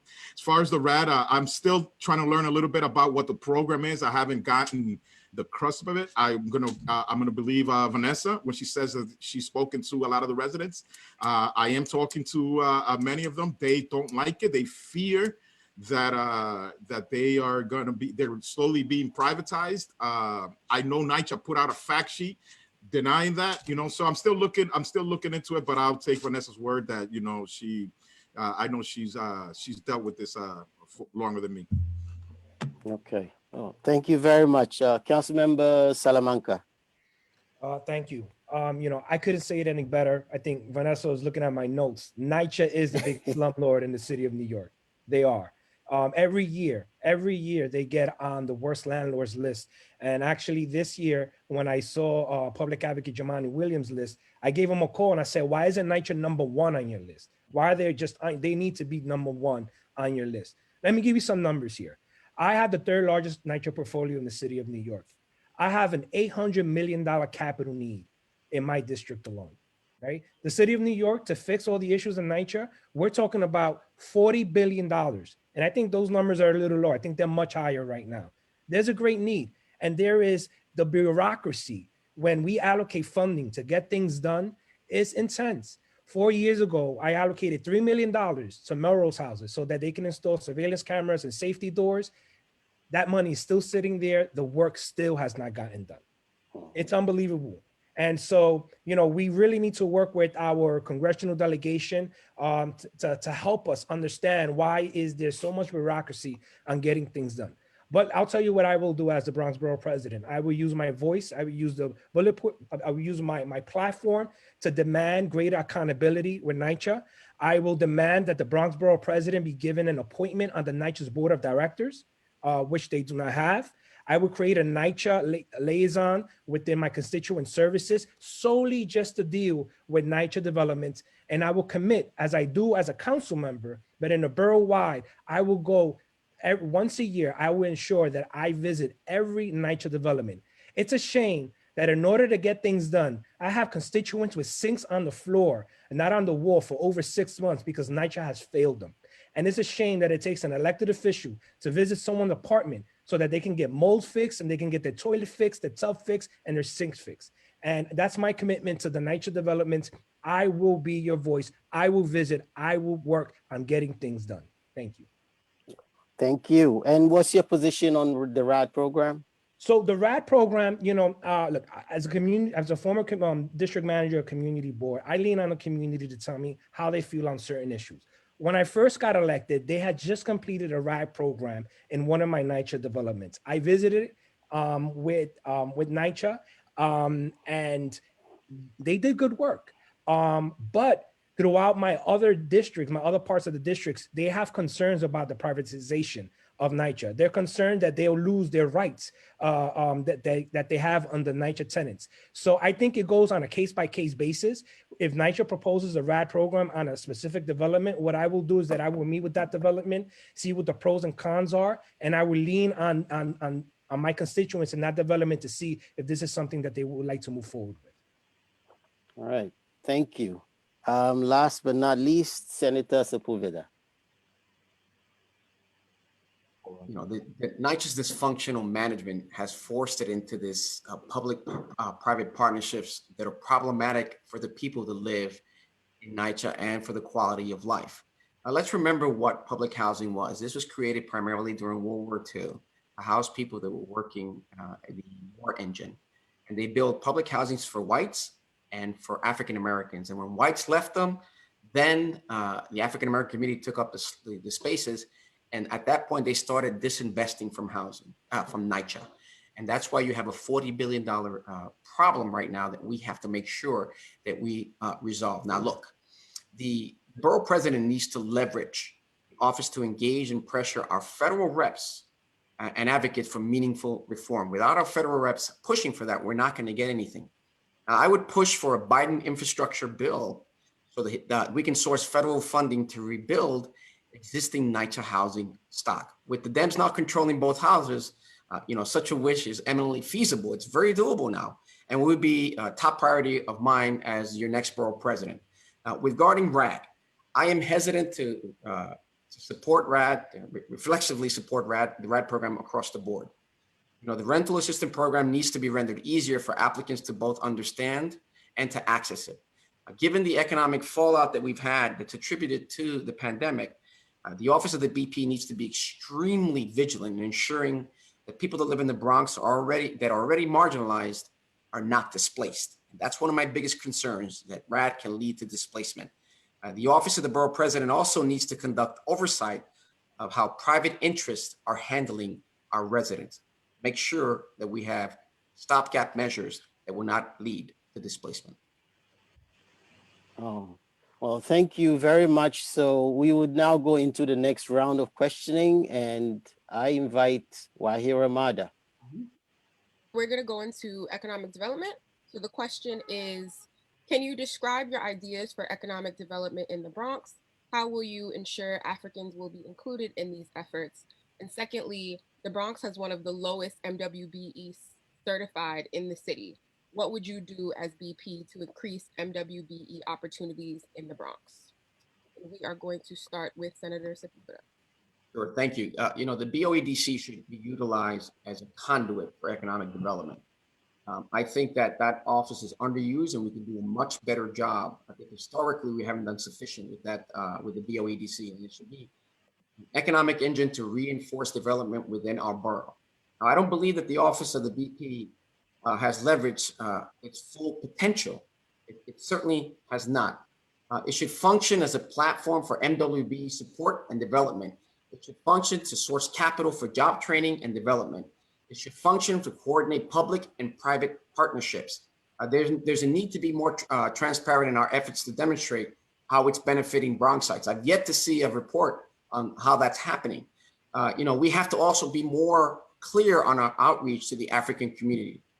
We need both capable and qualified people that run that agency, that have displayed both an understanding of physical challenges and actionable solutions. Unfortunately, that office has been used or has been run by people who I do not believe have the economic wherewithal and knowledge to create the creation and the economic job creation, economic development that we have. The BP should function as a steward. Now, I propose a Bronx-centric and based think tank to operate through the agency, made up of community leaders, small business owners, academics from universities and colleges throughout the borough. And the bottom line is that the Bronx needs a transparent effort to rescue it from being at the bottom of the state. The OEDC has not done that. And I want to see this agency further professionalized and expanded in its scope. If we do that, you will see economic development and unemployment decrease in this county. Thank you. Councilmember Salamanca. Yes, BOEDC is the economic arm, the not-for-profit economic arm of the Bronx Borough President's office. Working with BOEDC, we can always recommend ideas on how to improve the work that they're doing. I can tell you in the council, because I sit on the budget negotiating team, I've been able to allocate about $85,000 to an organization in my council district called the Hunts Point Economic Development Corporation, where this funding goes where they can help individuals, WMBEs who would like to be certified or for recertification. And this past year, I can say that we've helped about 159 individuals. 25 of them got certified and about 24 of them with recertification. As we talk about development, as we talk about small businesses, but mostly as we talk about development and smart development, and we're talking about local hiring, it's WMBEs who we have to figure out how they can win these RFPs so they can have these contracts so that they can hire locally. And I think especially when we're speaking about capital and infrastructure, that's an opportunity for individuals who would like to get into the construction field will have an opportunity to gain a skill. And again, my commitment to what I will do for small businesses, and as part of the BOEDC, I will host regular meetings with small businesses and leaders across the board. And I will work with small businesses to ensure that our businesses, WMBEs, have access to future PPPs, and I will work with the Bronx delegation to ensure that they continue to fund WMBE programs so that we can get more people certified and recertified in the borough of the Bronx. Thank you. Thank you so much, Mr. Ravelo. Yeah, I'll be brief. I think it boils down to awareness. If you walk down any block in the Bronx, normal block, and a lot of people don't know about the BODC. They're not aware that they're there. So I think it starts with educating our people. And obviously we talk about lack of education on many things, and that's why the Bronx is 62 out of 62 because of education. But regarding this, it's just starting to let our people know. So I elected Bronx Borough President. I will definitely, have a BODC liaison in the borough office that's going to go out and start explaining people, what is it that they do, and number two, what is it that we can help you in becoming an MWB. That's another thing. Many people don't know that they can become MWBs, and then after that, how can they position themselves to get local grants and local jobs. So I believe it starts with that, and it starts with reaching out to all the communities, including the African community, the Garifuna community, the Dominican community, and all the communities that are not aware of the functions of some certain functions of the city government. So that's what I would do as a Bronx Borough President. Thank you. Councilmember Gibson. Thank you. Economic empowerment and economic development can be and should be the pathway to the middle class. And working with the BOEDC, Bronx Overall Economic Development Corporation, I would seek to add some additional staff reflective of the diversity of the borough that would focus on MWBE support, convening a task force of different organizations that can work on expanding MWBE opportunities, working with the city with HPD on responsible contracting language that should be incorporated into all of the future RFPs that are administered by the city as it relates to new housing and development opportunities. A CLT working group, which are community land trusts, as I mentioned before, which is another gateway to the future. Working with our labor and union trades on more apprenticeship opportunities and recruitment in communities of color. I've been very proud to support P2A, Pathways to Apprenticeship, as a way to give young men and women of color, those who are formerly incarcerated, an opportunity to become the electricians and plumbers and laborers and engineers and sand hogs and get these local hiring opportunities, but not just short-term, permanent jobs as well. We've been very proud to work with non-traditional employment for women, because we also have to make sure that we have women in construction jobs, which has been a challenge over the years, and organizations like Hard Hats to Helmets and many others that are on the ground already doing a lot of this work. All of the development projects have an opportunity to incorporate local hiring, CBA, project labor agreement terms, where you have guaranteed provisions that are adhered to. You just have to make sure that they are adhered to and followed up and complied with. And then the final thing I'll say is making sure that there is a way to work on a number of these development projects as the financing is underway and not when the construction starts. The best way we can work with these potential developers coming into the borough is to work with them as early as possible, involve MWBEs, small business organizations, as well as our labor and trades unions as a way to bring them to the table at the onset of projects. Thank you so much. Assemblymember Fernandez. Thank you. Empowering our MWBEs and creating more is absolutely important. Earlier, I mentioned that I would have a small business task force to help with the COVID recovery in getting assistance with applications and better banking relationships, so business owners, MWBEs included, can have better chances at getting these grants. That task force liaison, the small business task force that I want to have, will also increase the participation of MWBEs. In the state, we did increase the contracting, that 33% now the MWBEs should be required when we look at contracts in the state. I think as we look at contracts and projects in the borough, that should be a 50% requirement. We are such a diverse community, such a diverse borough. People here need to have a seat at the table and a part of this growth that we are bringing to the Bronx. BOEDC can be that, well, it should be, it is. It should be that person or that entity to help facilitate all this. When we talk about job creation and the growth of this borough, even going to the building of affordable housing, we need to make sure that we have people from the Bronx involved in that, with our laborers, with, yes, the apprenticeships. I agree on that. This summer, when the city council was cutting the budget, because we know it was a tough budget and things had to be cut, but when they cut the budget, the Bronx High School Design and Construction, that gives training to high school students before apprenticeships to be plumbers, to be electricians, to be contractors, were at risk of getting cut. I fought with them then, because I understand that this is a pathway to the middle class, to having your own business, to creating careers for other people. So we really need to emphasize that and make sure that as we develop and as we grow, we have these union partnerships, because we see that being in a union and pushing that lifestyle and that way of supporting yourself in the city is crucial to having everybody thriving. Thank you so much. And Councilmember Cabrera.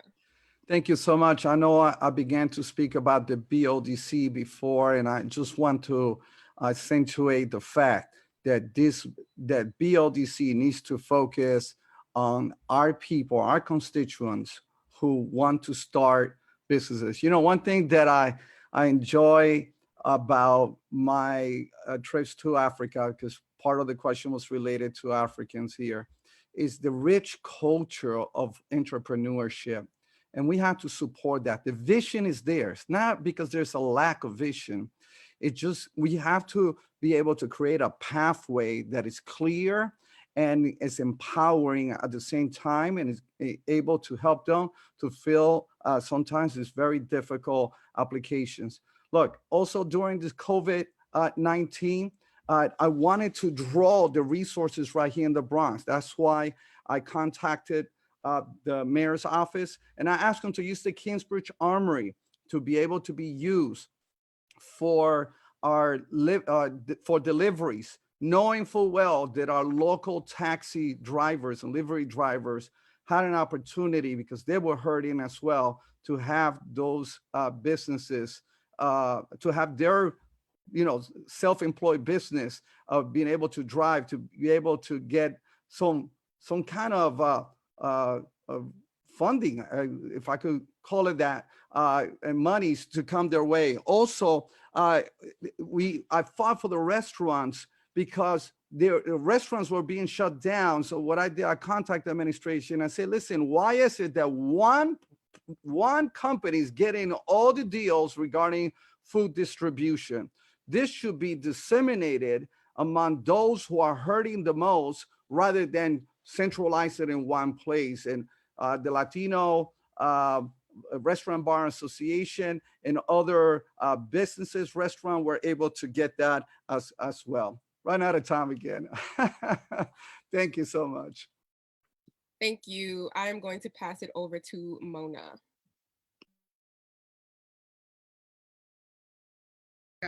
Thank you, Ahira. So we're looking at the time, it's 7:28.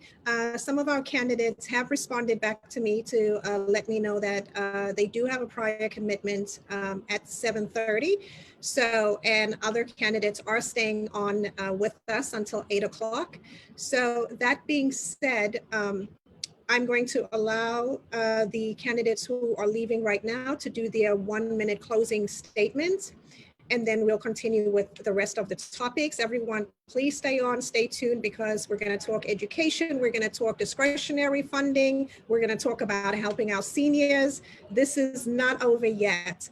But for the candidates who do have to leave, I do want to let our audience know that we also have one-on-one interviews, meet the candidate interviews with these candidates that you'll be able to watch next week on our website, where they will go in and be very thorough and comprehensive with their policies and how they're going to help us recover from this pandemic. I'll start with Senator Sepúlveda. If you could do your 1-minute closing statement, since you have to leave us now. No, Mona, I was able to clear what I had, so I will remain on the debate. Oh, fantastic, fantastic, thank you. Councilman Salamanca? Yeah, I too pushed back what I have. I have till 8 o'clock though, if possible. Oh, fantastic, thank you. We're going to push through. Mr. Ravelo, are you okay? Are you good? I actually have to go. I have a prior engagement. It's been fun. Obviously, I'm very happy and thank LittleAfrica News for the opportunity, and the rest of the panel, and the rest of the members of the forum. Barack Obama once said, "Nothing can stop the power of millions of voices calling for change." There's something wrong when the poorest people in America live in the richest city. It is time for change. Encourage teachers, doctors, small business owners. I encourage them to run for office. There's a lot of work ahead, and we need someone with a proven track record of public service. This June, vote for Sammy Ravelo as your next Bronx Borough President.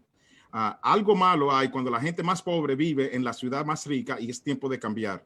Yo animo a los maestros, médicos, bomberos, propietarios de pequeñas empresas a postularse para cargos públicos. Hay mucho trabajo por delante. Soy Sammy Ravelo y espero ser su próximo presidente del condado de Bronx. Gracias. Thank you. Thank you, Mr. Ravelo. Assemblywoman Fernandez? Oh no, I told you I was able to push it back too. Oh, okay, that's right. Okay. And Councilwoman Gibson? Thank you, Mona. I'm good until 8. Okay, fantastic. Thank you. I know Councilman Cabrera responded and he's good until 8. So again, thank you everyone. We're going to continue. One thing that's been common here is that we've been talking about education. We talk about our low proficiency rates here in the Bronx, the students, improving our schools, giving them the resources that they need. And right now we are in this pandemic.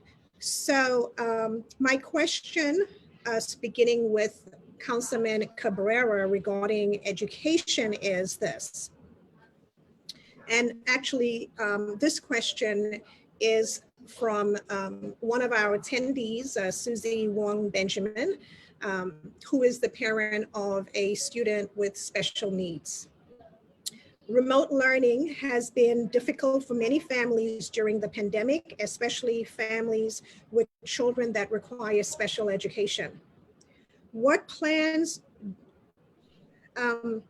do you plan to do to ensure that children with special needs will receive the same quality of instruction that they would in school 5 days a week? Then the next question as well that has been touched on, the next education question is this. Remote learning has been difficult for many families without access to the internet, many families who do not have a laptop or a computer. And of course, many of our families who are homeless and who are in shelters. Right now, in your position as a councilman, as a state senator, as an assemblywoman, what are you going to do? And then as borough president to help and support our students with special needs, our homeless students, as well as our students who do not have the technological access such as internet, laptop, and computer to help them with their education. So we will start with Councilman Cabrera. Thank you so much, Mona. This is a topic that's dear to me. Part of the reason is because I worked in public schools, in New York City public schools. As a matter of fact, I worked in just about every high school as a Spark counselor, and I was a school counselor. There's so much to talk about this, so let me try to be parsimonious in my answer. The fact is, our schools don't get enough funding. When it comes to my discretionary funding and capital funding, most of my funding goes to schools and to seniors. Because of the gap we have neglected, the city has neglected for years. We saw that clearly with the lack of laptops. I believe every child in New York City public schools, especially right here in the Bronx, should not only have laptop, but they have accessibility to the internet. I believe that all schools should have science labs. There's no reason why our schools should be without science labs. We need to help our kids get ready for the specialized schools. Why is it a lot of kids don't get into specialized schools? It's because they're not trained for the test. And I started a pilot program that I funded. And as a result of that pilot program, we have kids now that in that school before they weren't getting any. Now they're getting kids into specialized school. We need to have technical and vocational school. I like to see another all-girls school. I like to see a Harbor High School at SUNY Maritime, where jobs, the average person who graduates from SUNY Maritimes, they start their jobs at 80,000. We need to do better with a reading program and special ed. They struggle with the IEPs. They don't get the backing in the IEPs, and we need the reading program. Most kids that fail in the future is because they didn't do well between 1st and 4th grade, and so we need to bring those resources to make it happen. Thank you. Thank you, Councilman Cabrera. Assemblywoman Fernandez. Thank you. Funding for our schools is an obvious. We know that our schools need funding, so we can upgrade them not only in their technology and materials, but also in the building itself. This summer and summers prior, every summer, when there's summer school programs, how many times have we had to close it because it's just too hot? There's no air conditioning in there. Our school workers have complained about that, and we fought with them this summer to make sure that schools were retrofitted so we're not working in unbearable conditions. But I believe every school should have after-school programs and additional gifted and talented programs. We do need to give these opportunities to our children sooner so they can utilize it in their educational career. I said it earlier, we need more schools, especially if we're building more housing. I know in my area alone, I could use a middle school. Sometimes it's really hard for parents, and a lot of times it's very hard for parents to have their students, their younger kids in one school and then have to travel across Bronx to the middle school because the middle school here is overcrowded. We have a problem with overcrowding in our schools, so adding more schools is absolutely a need. This year has also showed us that technology is becoming a necessity and not so much a luxury. We need to see how New York City can expand free Wi-Fi into our communities through public to private partnerships or with members of the community that can help by purchasing nodes and extending it out through their neighborhoods. But we need to make sure that our students are given every resource possible, whether it's a tablet, whether it's after school programs, to do so. And addressing the issue with the special needs schools, early on in this pandemic when schools closed, I've had numerous discussions because I do have the New York State Institute of Special Education in my district that teaches and houses students with vision disabilities. So for the extension of this pandemic, I do believe we need to create the safest spaces in these schools, absolutely cleaning and sanitizing them, testing the students and the teachers more so because these are students that need hands-on assistance. It was very difficult for parents that relied on the institutions to teach their children sign language. They didn't know sign language themselves. So, Thank you, Assemblywoman Fernandez. Councilwoman Gibson. Thank you, Mona. This is another topic that I have been passionate about. Since my time in the council, I've invested over $30 million in capital money for many of our schools in School District 9, of which I cover, anywhere from technology upgrades to the upgrades at cafeterias, the libraries, the science labs, as well as playgrounds and parks, supporting our D75 students and students with IEPs, students with disability. We have been funding restorative justice work, focusing on holistic services and wraparound services and trauma-informed care, because our students and families have been traumatized by COVID, and social emotional learning, safe spaces for our children, the school-based health centers. A few years ago in the budget, we added 285 new guidance counselors in our schools, bridging the gap social workers, because we still have schools today with not one full-time social worker. Unacceptable. We have to do more around mental health and mental wellness and therapeutic services. We also have to do more around universal free lunch at the elementary and middle school level, as well as in-classroom breakfast. We started a pilot 2 years ago on creating halal and kosher meal options in our New York City public schools, because we have to recognize the diversity of our students. We've done a lot, but enough has not been done. And I also want to recognize that it's not just about money. It's about the equitable distribution in our communities and our school districts, because the reality is you can pour millions into a school, but if you don't have the support staff and the systems in place and the leadership between the principals, the educators, all of the administrators, it is not going to work. And schools that are underperforming, that get money, as soon as they do well, we lift that money away from them, and that is not acceptable. So we have to do better around that. Gifted and talented, absolutely more recruitment in our communities. And at the end of the day, making sure that our students have access to all of the extracurricular programs that we fundamentally believe in. And we've been able to do that in the city council. And as Borough President, we will support those efforts and make sure that our students have the best technology as well as internet access so that they have the ability to learn while they're at home and not in a school setting. Thank you, Councilwoman Gibson.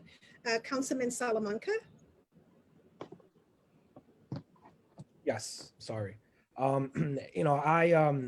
First, I want to start with COVID hitting our community. We saw not only how it affected our economy, but also how it affected our educational system. In terms of special needs, I have an autism school, elementary school in my district, and that requires a special type of teacher, special type of a profession. And unfortunately, the city of New York, for the last 8 years, has refused, even with my beck and call and my request, has refused to increase their funding so that they can hire more professionals at that level, so that they can help these students with special needs, which I find completely unacceptable. Something that the borough president has is that he has seats in the PEP, the Panel for Educational Policy.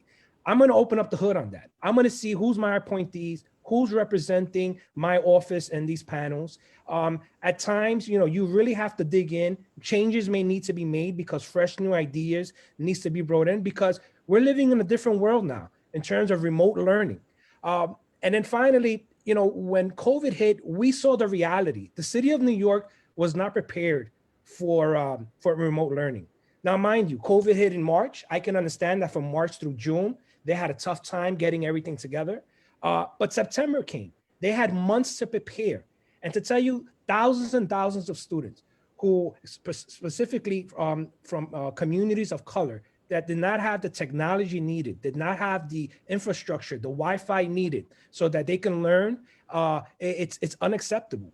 Not to mention communities such as mine, where English is a second language and parents are struggle with English, not having that technology, students were to fend for themselves. So as your Bronx Borough President, I will commit to continue to provide capital funding for the infrastructure and technologies of our students. I will work with the city leadership to expand broadband across NYCHA and low-income communities, especially homeless facilities. And I will ensure that teachers have the proper training and resources so that they can successfully teach remote learning. Thank you. Thank you, Councilman Salamanca. Senator Sepúlveda? You on mute. I'm sorry, I seem to be the mute guy. I'm sorry. Well, listen, when we talk about IEPs, the solution is simple. Every parent who wants to challenge an IEP should be able to get free legal services to challenge the system, because that is the frustration that parents feel. They don't know how to navigate the system. And with an appointed lawyer, trust me, the Department of Education will be much more reactive to what the parents' needs are. But look, we need funding to equalize access to things like Wi-Fi, laptops, and even printers.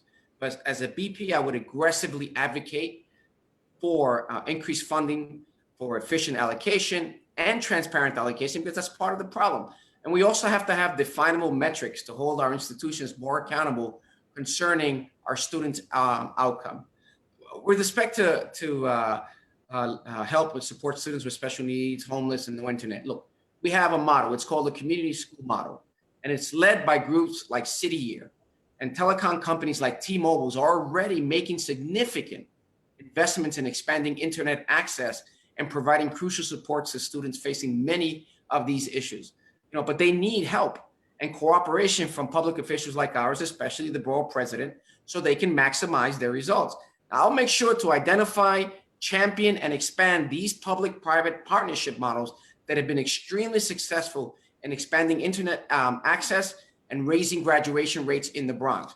And I will partner with other elected officials to ensure that we're able to identify and fund the most effective community-based organizations who are making a difference in lives of our children and families. Now, regarding the Shazat exam, I believe that we should get rid of hack calandra.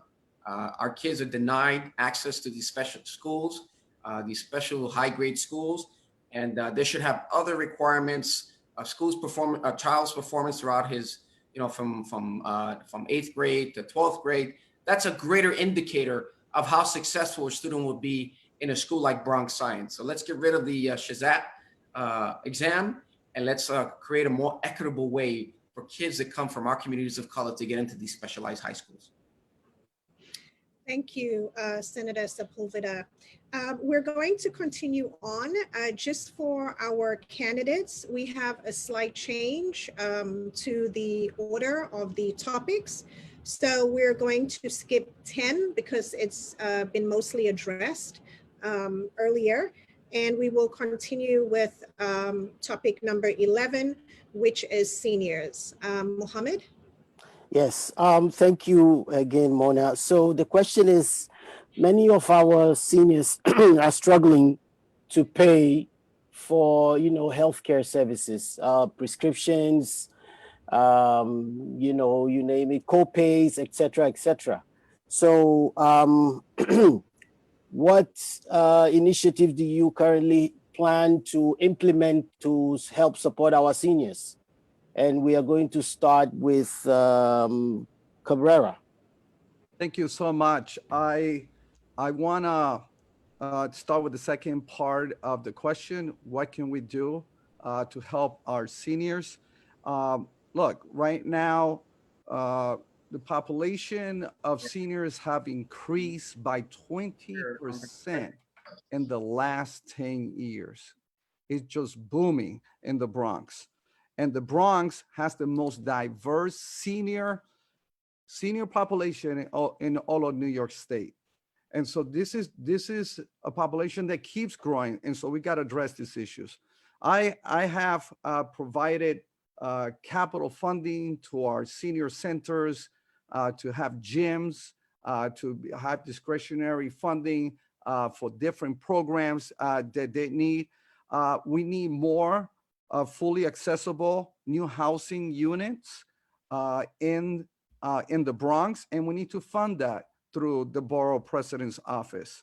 We need to have additional NTA shelter buses. We need to have more of the clocks in the NTA buses to be able to help our seniors navigate mass transit. As a matter of fact, I was the first one in the Bronx, first Councilmember district to give funding towards it, to have these clocks. We need an automatic enrollment in senior citizens rent increase in exemption known as SCREET, and also expand the eligibility for older homeowners for senior citizen homeowners exemption.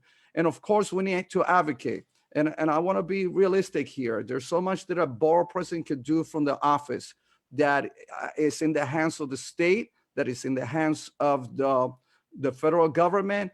And but you have my commitment to continue to bang on that door so our seniors could get what they need. Thank you so much.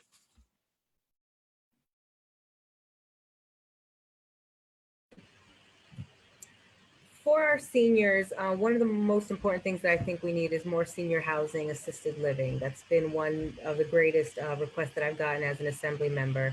And we see that as our residents get older, sometimes they grow alone. They do need that extra assistance. But one thing that the pandemic has shown me is the harm of isolation. A lot of our seniors couldn't leave their homes for safety reasons. Thankfully, we have programs that brought food to their homes, Meals on Wheels. I think we need to certainly strengthen them, expand them, and try to get more seniors registered for these services to aid them. But one of the things that I enjoy doing, and again, highlighted the harm of isolation, is interaction with our seniors. I think our senior centers, obviously do great work. They provide lunch. There are places for them to socialize, to interact, to have an escape from their home. I think that in cases like this, the pandemic, we need to provide our seniors as well with technology. Telehealth has become the way to go nowadays.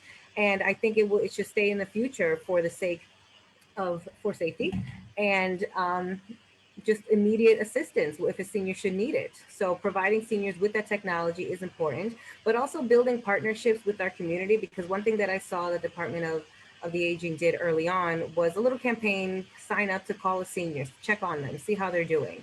I think that can be something regular with our community-based organizations, something we can introduce to our youth to get them involved earlier. And I think that as well is a great partnership we can build, having programs that involve young people and our seniors and learning from each other, building with each other, and really helping each other in the long run.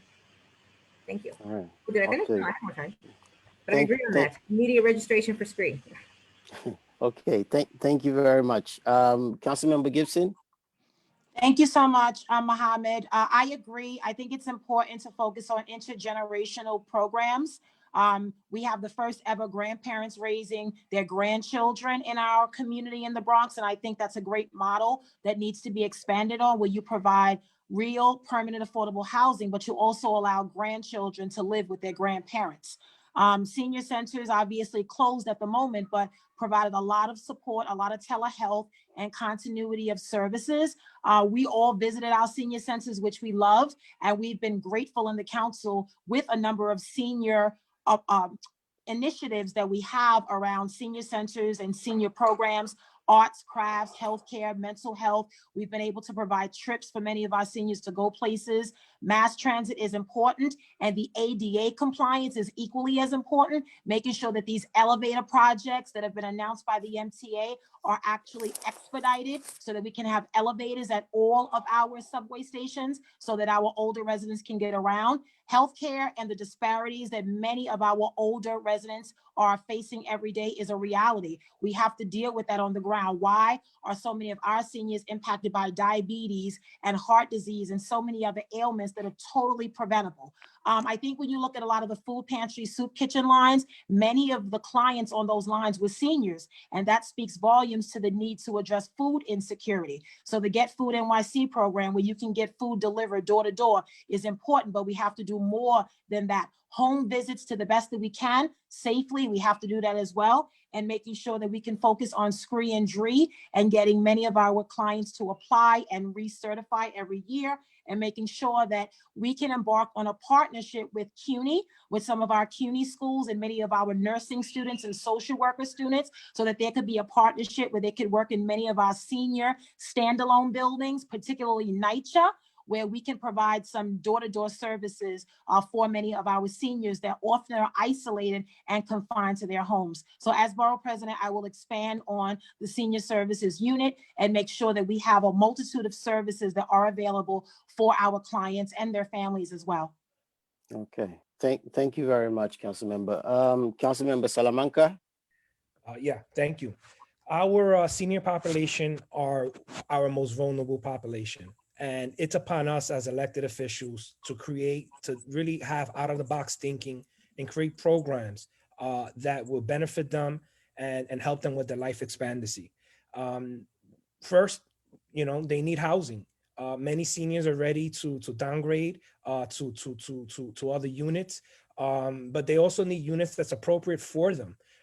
In my time in the council, I can say that I've approved over 600 units of 100% affordable housing for seniors only through something called the SARA program, where seniors, pay very low rent, but yet they're afforded supportive services and other amenities that they need so they can thrive.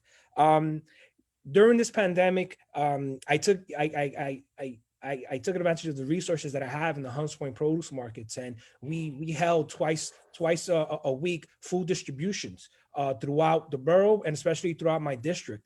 And the lines grew longer and longer and longer. I was averaging about 500 individuals per day.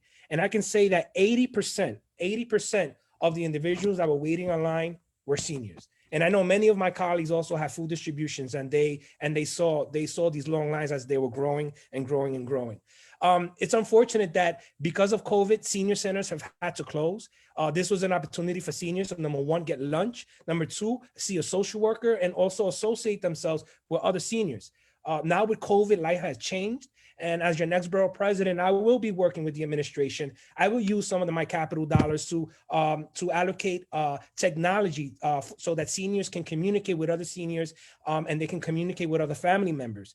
And finally, as we're opening up another phase as to the COVID-19 vaccines, it's important that the governor works hand in hand with the mayor's office, and they can open up senior centers. So those seniors that choose to get vaccinated with the COVID-19 does not have to travel out of their way. They can go somewhere where they're familiar, where they can get these vaccines and they can get the care that they need. Thank you. Okay, thank you very much, Senator Sepúlveda. Senator Sepúlveda, are you still with us? I'm back. Okay.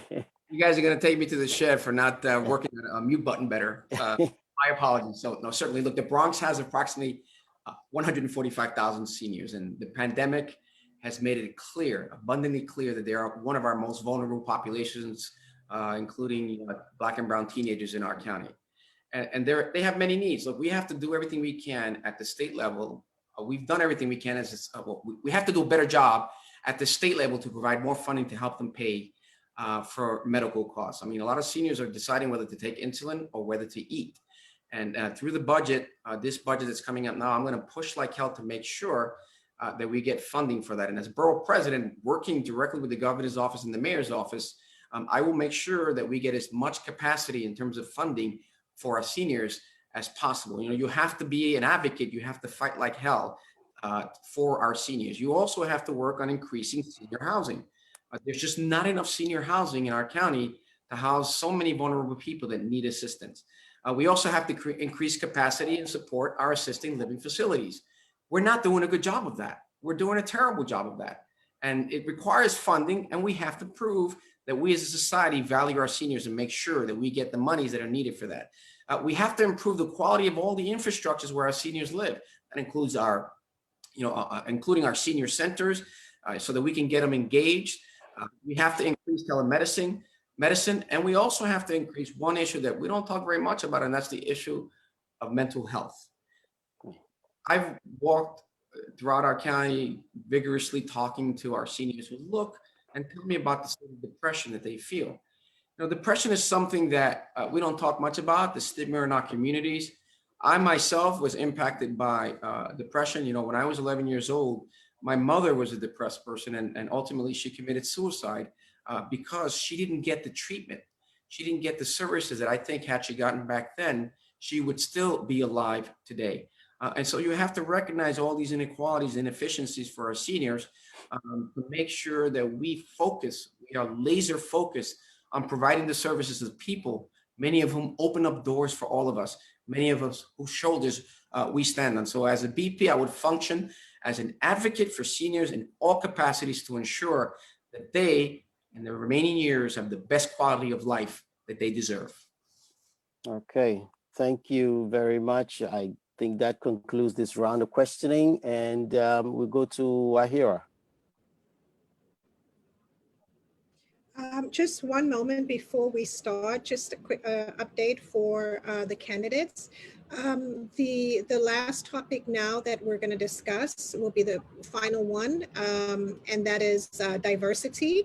And then once we're done with that, 1 minute for each candidate to do their closing remarks. So this is the last question that we will be asking for the forum. Thank you again so very much for your patience and for staying with us a bit longer. Wahira? Thank you. So the question is, does your staff, both campaign and in your office, does it reflect the demographic of the Bronx? And you can get specific about the ethnic breakdown if you choose. How many Africans do you employ? And how will you market your office employment opportunities to ensure that Africans are considered for senior level positions? And what is your plan to increase community board participation for Africans and millennials? And we will start with Senator Sepúlveda.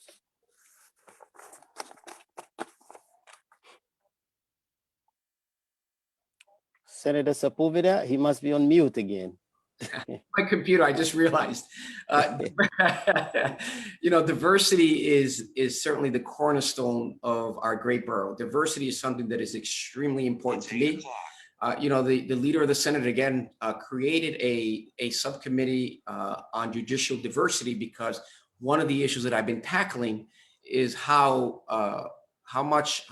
there's a lack of Black and brown professionals in our court system. And so that's something that I take very, very personally. Now, look, we have to understand something that, I like to affirm that Black brown sides are not a monolith. Those that are from African communities contend with different challenges and concerns that necessarily don't translate or impact the African-American and Caribbean communities in the same way. And so as Borough President, you have to be cognizant of that so that you can tackle some of the issues that impact the community. For diversity to be effective and celebrated and supported, we all need to be conscious of how best to engage these different communities. I have probably probably one of the most diverse offices certainly in the state Senate. You know, I have African Americans, I have Latinos, I have members of the Bangladeshi community, and through my internship programs, I have accepted and worked with immigrants, West African and African immigrants.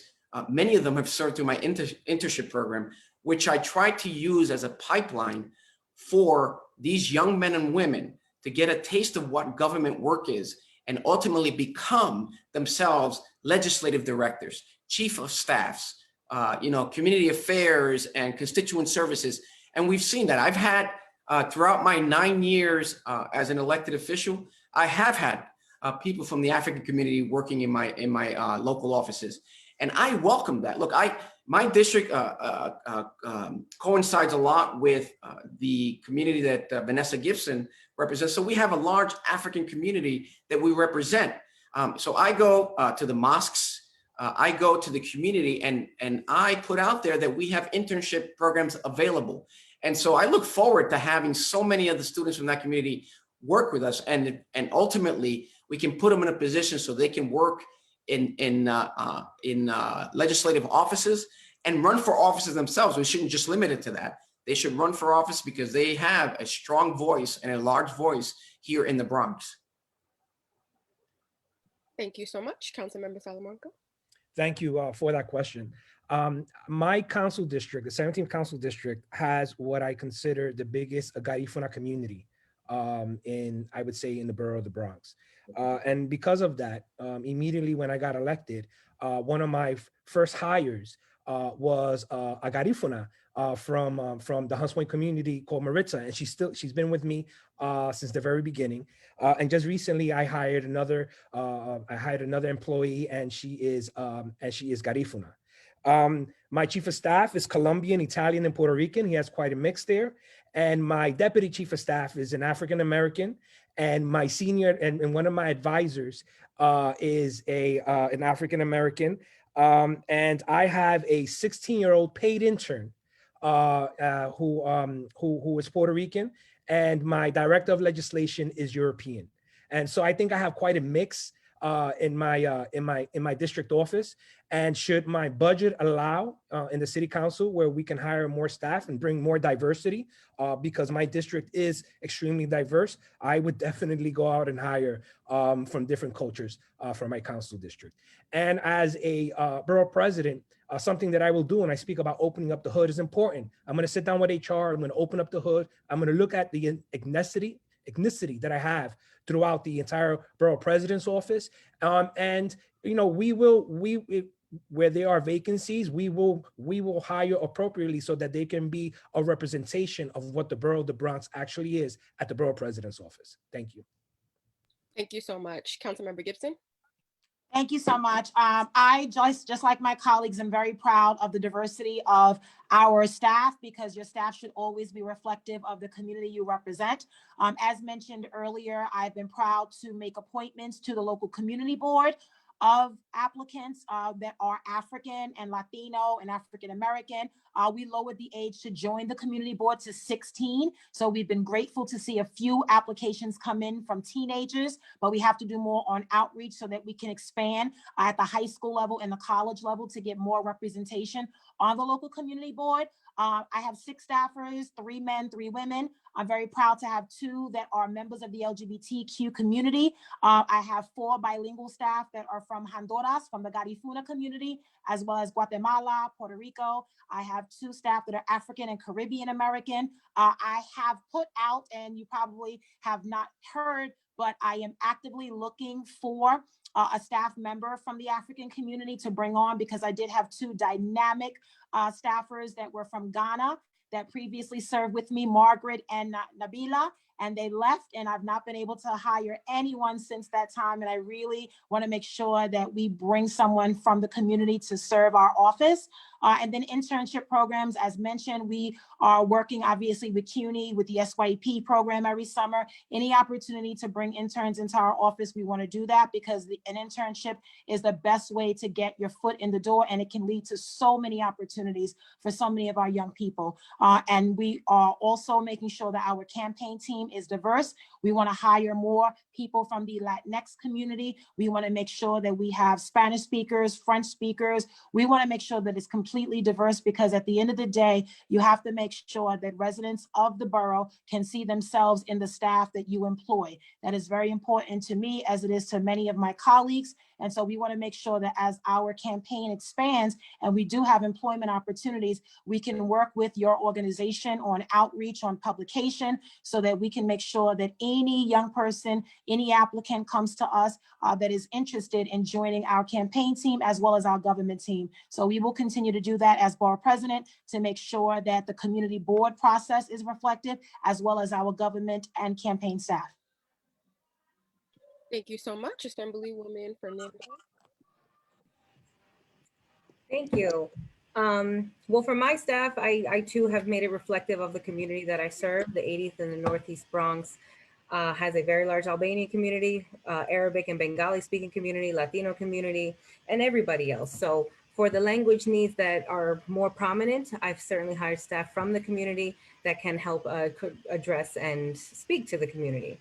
And I've heavily relied on the help of interns. So I've constantly had a relationship with our universities and in colleges to bring as many interns into my office. And those interns are an array of different backgrounds and cultures, African, South American, West Indian, everybody. So I absolutely would love to grow that staff.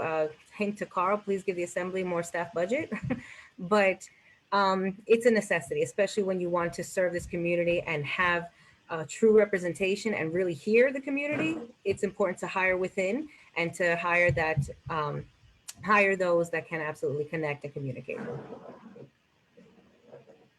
Thank you. And lastly, Councilmember Cabrera. Thank you so much. At the present time, we have Karen Cacho. She's from the Garifuna community. We had interns, as same as Councilmember Gibson mentioned.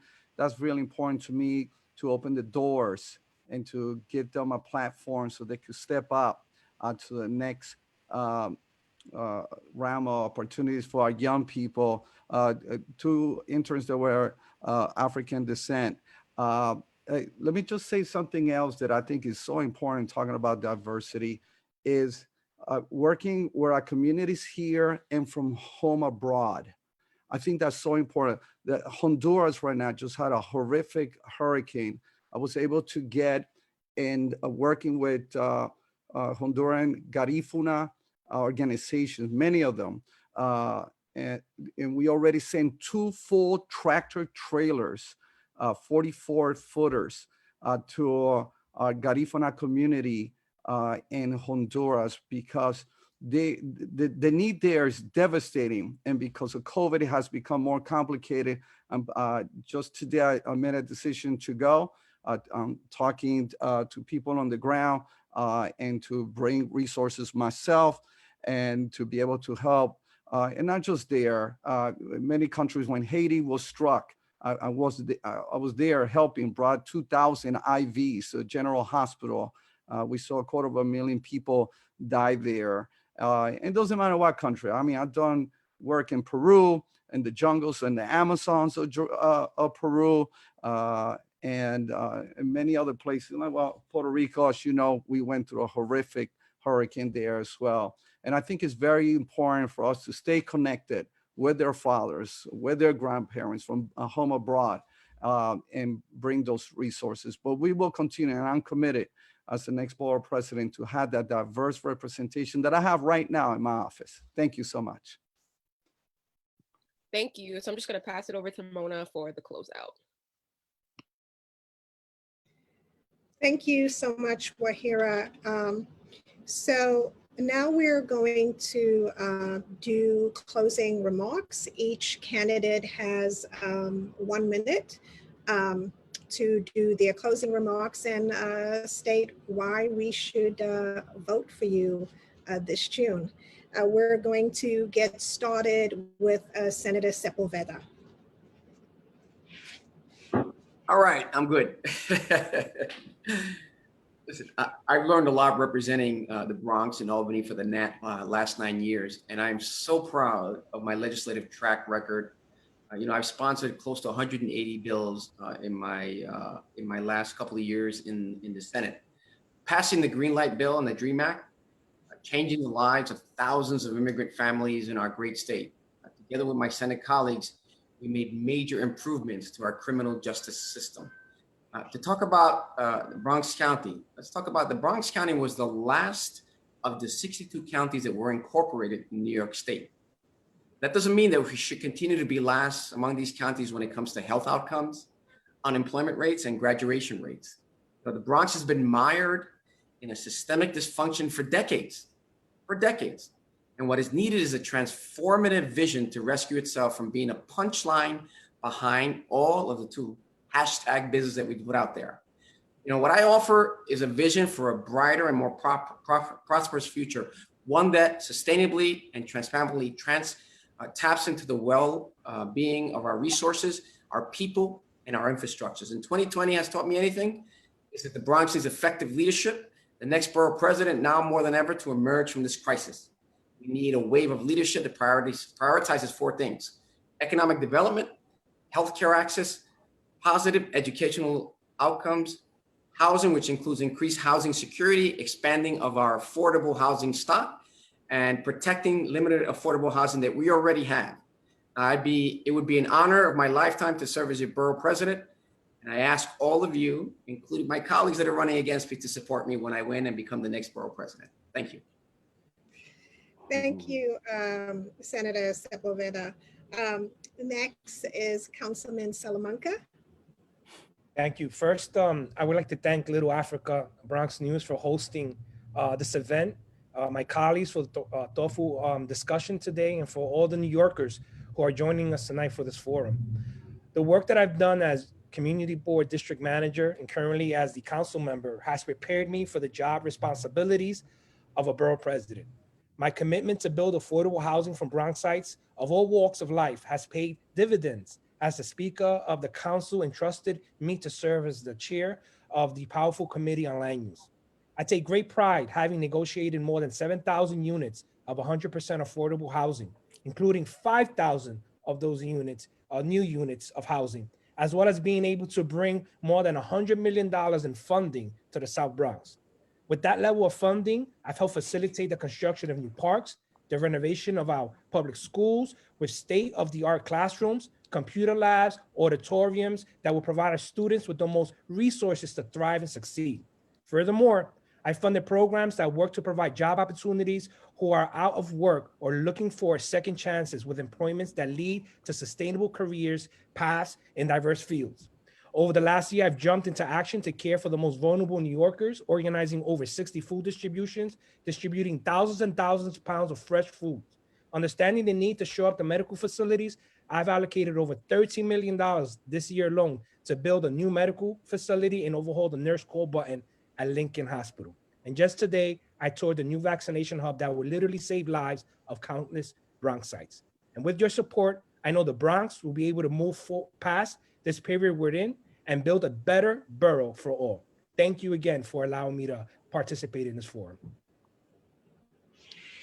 Thank you very much, Councilman Salamanca. I'm always quick to say, okay, let me self-correct, but clearly for both you and Senator Sepúlveda, 1 minute is not enough. So we're just gonna say 2 minutes for everyone because you guys have been here. You've been such good troopers, so we'll just go with 2 minutes. If you go a little bit over, but let's go with 2 minutes. Thank you, because you guys have really been awesome. So Councilwoman Gibson, you're up next. Thank you, Mona. Right on time. I needed that extra minute. Thank you. Thank you so much to you, Mona, to Mohammed, to Wahira, and everyone for hosting us. Thank you, LittleAfrica BronxNews, to all of my colleagues in government. I appreciate tonight's very important conversation. COVID-19 pandemic has been a major setback for us in the borough of the Bronx, but every setback is preparation for a comeback. We have to come back more healthier and stronger and vibrant like never before. Too many of our brothers and sisters and loved ones have lost their battle to COVID. It is a sad reminder that life is so precious and no one is guaranteed tomorrow. We have to live and make sure that their deaths were not in vain. We have to continue the work that many of our brothers and sisters started. We have to continue to focus on jobs and getting residents back to work, food insecurity, and dealing with soaring unemployment. We have seen a way of life that is not normal to us. We had to rethink how we work and do business across this city because of this COVID. So we believe that our campaign is a campaign that is grassroots, that is working on the ground. All of the work we've done the last 7 years in the city council, 4 years in the state assembly, the coalitions that we have built, working with so many residents and civic leaders and NYCHA leaders and educators, the CECs, the tenants, the seniors, everyone that we've worked with in our time. We have not just talked about it, but we have been about it. We've talked the talk and we've walked the walk. We've made a lot of investments in our district, and we are now seeing them come to fruition. We have a lot of projects underway, a new school, new housing. We have a lot of parks that we've upgraded, and we're grateful that that will finally come to fruition. We believe that this campaign is one that is dedicated, that is committed, that has the passion to serve, the plan to lead the Bronx, and the purpose to do this work. We are all a part of something much greater than ourselves. And we have to realize that we all have a purpose, no matter what title we have in front of our name. It is our collective responsibility to work together on behalf of all of our brothers and sisters, particularly those who are marginalized, those who have been underserved for far too long. The Bronx has come a very long way from the dark days of the drug epidemic, high crime. We have come so far. There's no way that we can allow COVID to knock us down without getting back up. We are tough, we are resilient, and we want to be that borough president that takes the borough to the next level. So I ask all of you out there, learn about our work and join us as we move forward together, Bronx. God bless you all. Thank you. Thank you, Councilwoman Gibson. Assemblywoman Fernandez.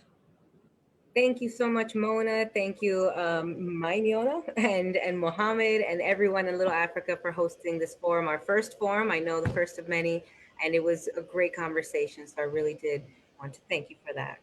But as we know, this is a pivotal moment for our community, for our borough, to think in a new and different way to usher in the next chapter of the Bronx. It's not enough to talk about being a 21st century community when we are probably living 20 years in the past. There's so much work to do, and we need to start now. We need to start fighting and preparing for a Bronx that is fairer and stronger. Elect a Bronx Borough President that will make sure that the Bronx works for all of us. A Bronx where every child has a quality education regardless of zip code. A Bronx that's affordable so residents can not only survive, but thrive. A Bronx that is safe from crime and police brutality, and a Bronx where everyone has a seat at the table. Things may be grim right now, but the future is bright, it is vibrant, it's inclusive, and it will continue to thrive. And yes, part of that story will be electing the first Latina to hold borough-wide office in New York City. I believe I have the experience. I know I have that experience. I have the energy, the ability to do the job in the way that it can be done. I have shown that I can listen to the community and work with people and make sure that resources are brought directly to you. And when I take that seat at the table, the community, you are at the table with me. So I ask you to follow my campaign. Please support my candidacy, Fernandez2021.com and Fernandez 4NY on all social media. Thank you so much for having me tonight. I'm excited to continue these conversations, and let's go Bronx. Thank you, Assemblywoman Fernandez. Councilman Cabrera.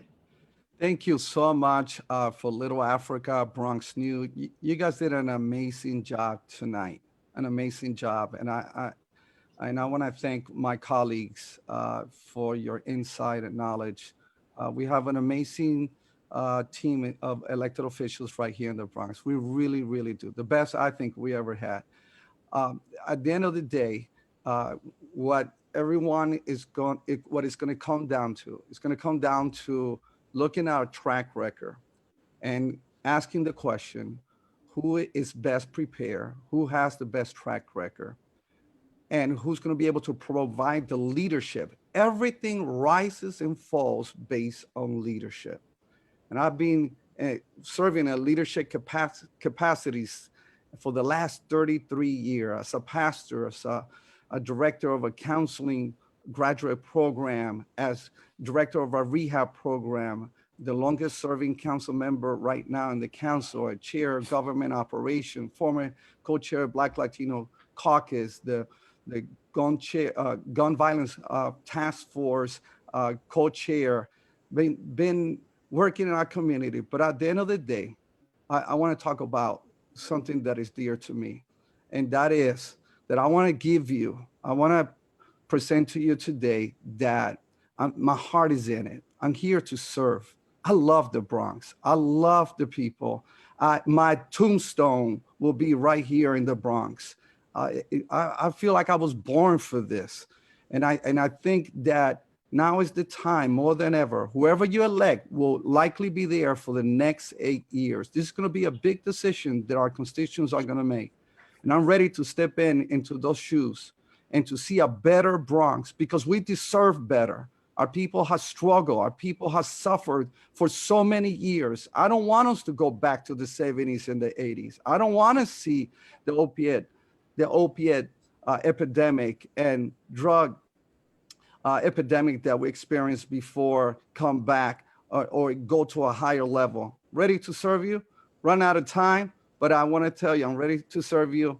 Thank you, and thank you, Bronx, Little Africa Bronx News, for your tremendous work.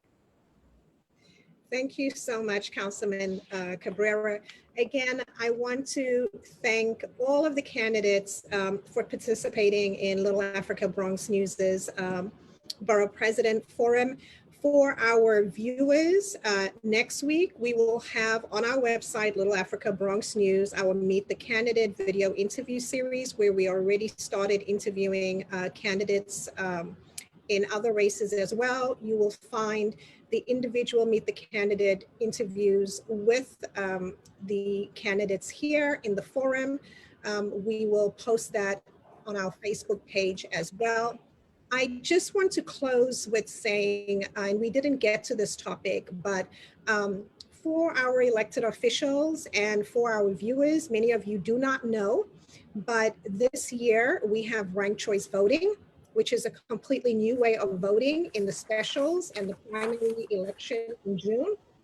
And I am asking our elected officials, if you haven't done so, please start educating Bronxites, educating your constituents, educating our community on ranked choice voting, so that they know how to properly cast the ballot for you all.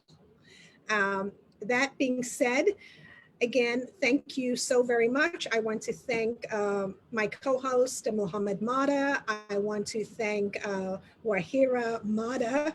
And I want to thank my baby girl, Maimuna Davids. As you see, Ghana, South Africa, and typical Africans, we get our children involved. Everybody works. So again, thank you so very much, everyone. And we will be watching this race closely.